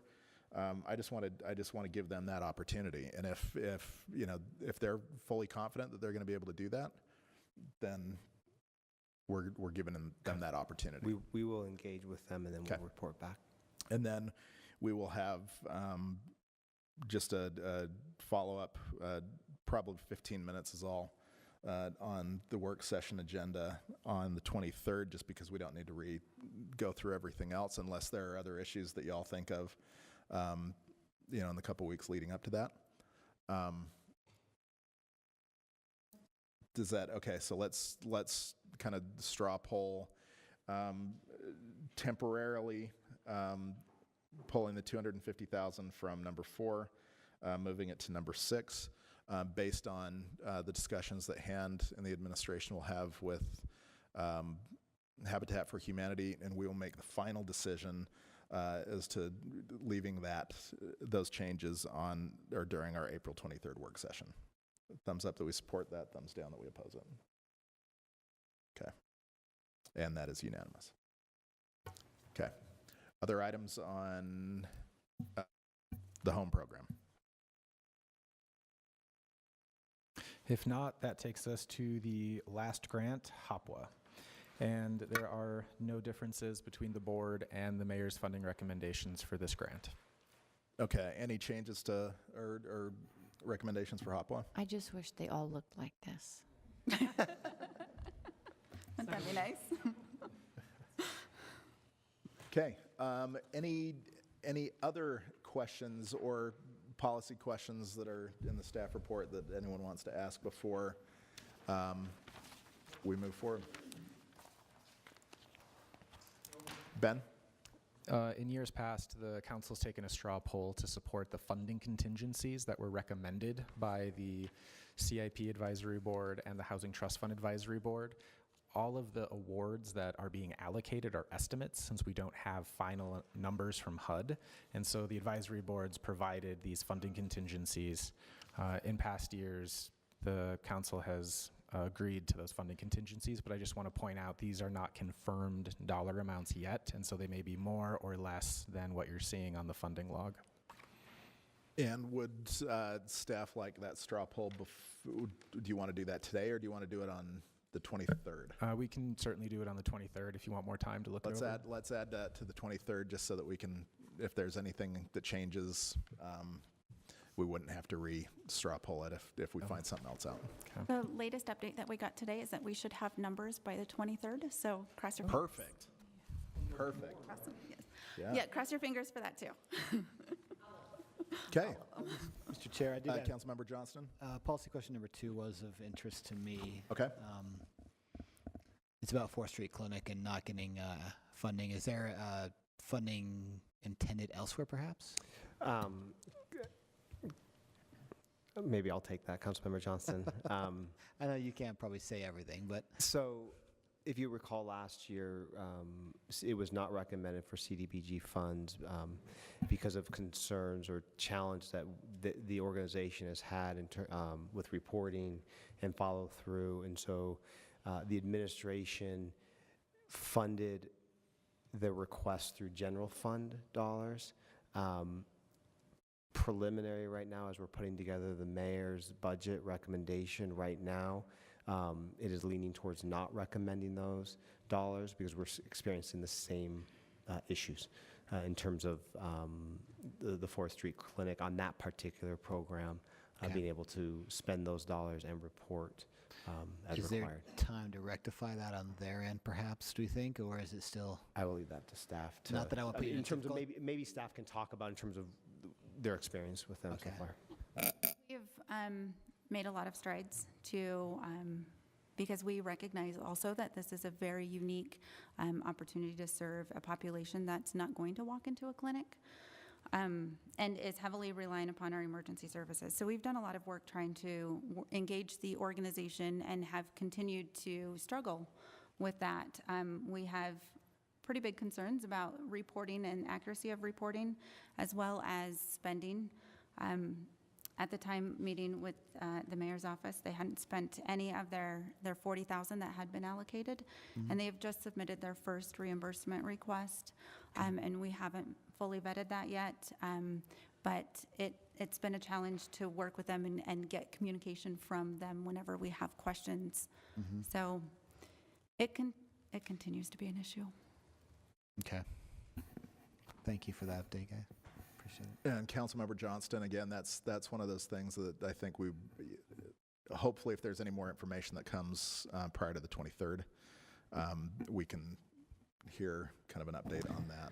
Yeah, and as well. I think I think from the council, we just don't hear all the background of stuff. I know one of the qualifications for all this funding is organizational sort of strength, past performance, current structure, and we don't hear a lot of that stuff. which I think is important to take into account in having a good partnership. So I appreciate your looking at that. I just want to make sure that if there's things to do on a provider end, that they know that and they can be rectifying if that's important, because it's hard to have organizations that are critical and still struggle with the relationship. So, Mr. Chair, if I could respond to that real quick. David? Because last year we chose to fund this through general fund, I think we can extend that conversation beyond the 23rd, that as we continue to engage with them, as we look at what they have submitted to this point, we can report back. And I want to assure you all, and Councilmember Johnston, to your point, is we, as I think demonstrated by funding them last year, the administration really does try to go at length to work with the organizations and address shortfalls that are identified, recognizing that that may then mean they're not a good fit for the federal dollars, and that's why we went with the general fund dollars last year. And staff spends a lot of time sitting down with them, trying to work through it, because we recognize how important the service itself is and the organization, and the fact that their issues shouldn't reflect on the quality of the service they're providing. So we do really work hard with organizations trying to address those shortfalls. Thank you. While I would say being good stewards of taxpayer dollars. Any other questions or discussions? Ben? I just wanted to highlight that the Men and Women's Homeless Resource Center on Paramount Avenue is currently planned to have a 45-foot bus, medical mobile unit, and it would have a garage at that location, and it would travel around to various locations. So not a replacement for the 4th Street Clinic services, but another medical mobile team available to the homeless population. Okay. All right. Well, thank you, Ben. Thanks, Han. Thanks, the administration, for your work on this. And we will look forward to having a short discussion on the 23rd before we take action. The next item on our agenda, report from and announcements from the executive director. Just have one quick one. It's just to draw the council's attention to a resolution that's a little bit out of the norm. We received a request to have the council consider adopting a resolution supporting the application for a grant. That's not a typical thing, but apparently it's a requirement of this grant that the administration's applying for. So it's on your formal meeting agenda as new business, because we've never discussed it before. It doesn't commit the city's resources or pledge matching grants. It's just to check a box on the application process. So we just wanted to draw your attention to it since we haven't had a briefing on it. So that's it. Right.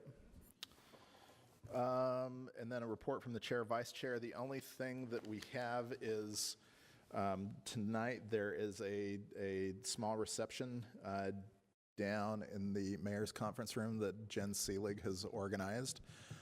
So you're all invited. It's with guests who will be here for the Utah Campaign to Abolish Nuclear Weapons resolution, or the UCAN resolution, that's on our agenda for tonight. So, and that's the only additional information or news that I have. Councilmember Rogers.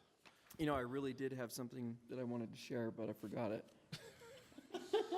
It was important too. I'm like, I'm going to remember this for chair, vice chair, and I've forgotten it. So, well, tell you what, if you remember it during the break, we can maybe in the formal meeting.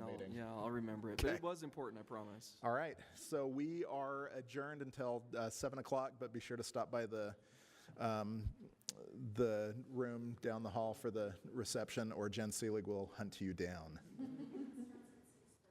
Yeah. I think I said 6:30. Did I say 6:30? I think you said 7:30. I didn't say 7. It's at 6:30. So stop down there. The clock is ticking. So, and then we'll see y'all at 7.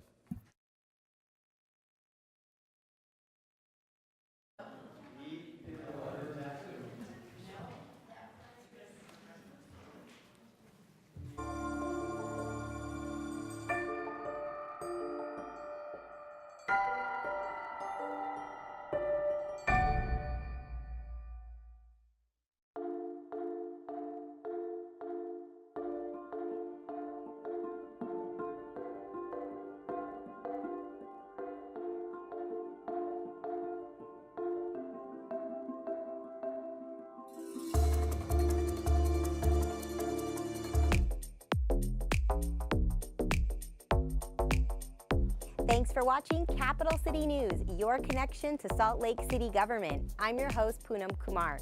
On this week's episode, we hear from Matt Castle, Salt Lake City engineer, about the reconstruction work happening on 2700 South. And our History Minute is about the evolution of the city flag. Let's get started with our legislative update and look back.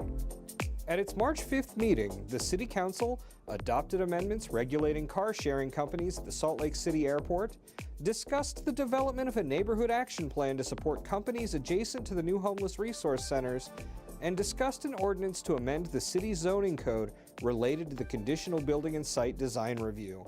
To learn more, visit slc.gov/council. Once partners serving the community, now a full-fledged public safety team, the Salt Lake City Airport Police Department has officially been integrated into the Salt Lake City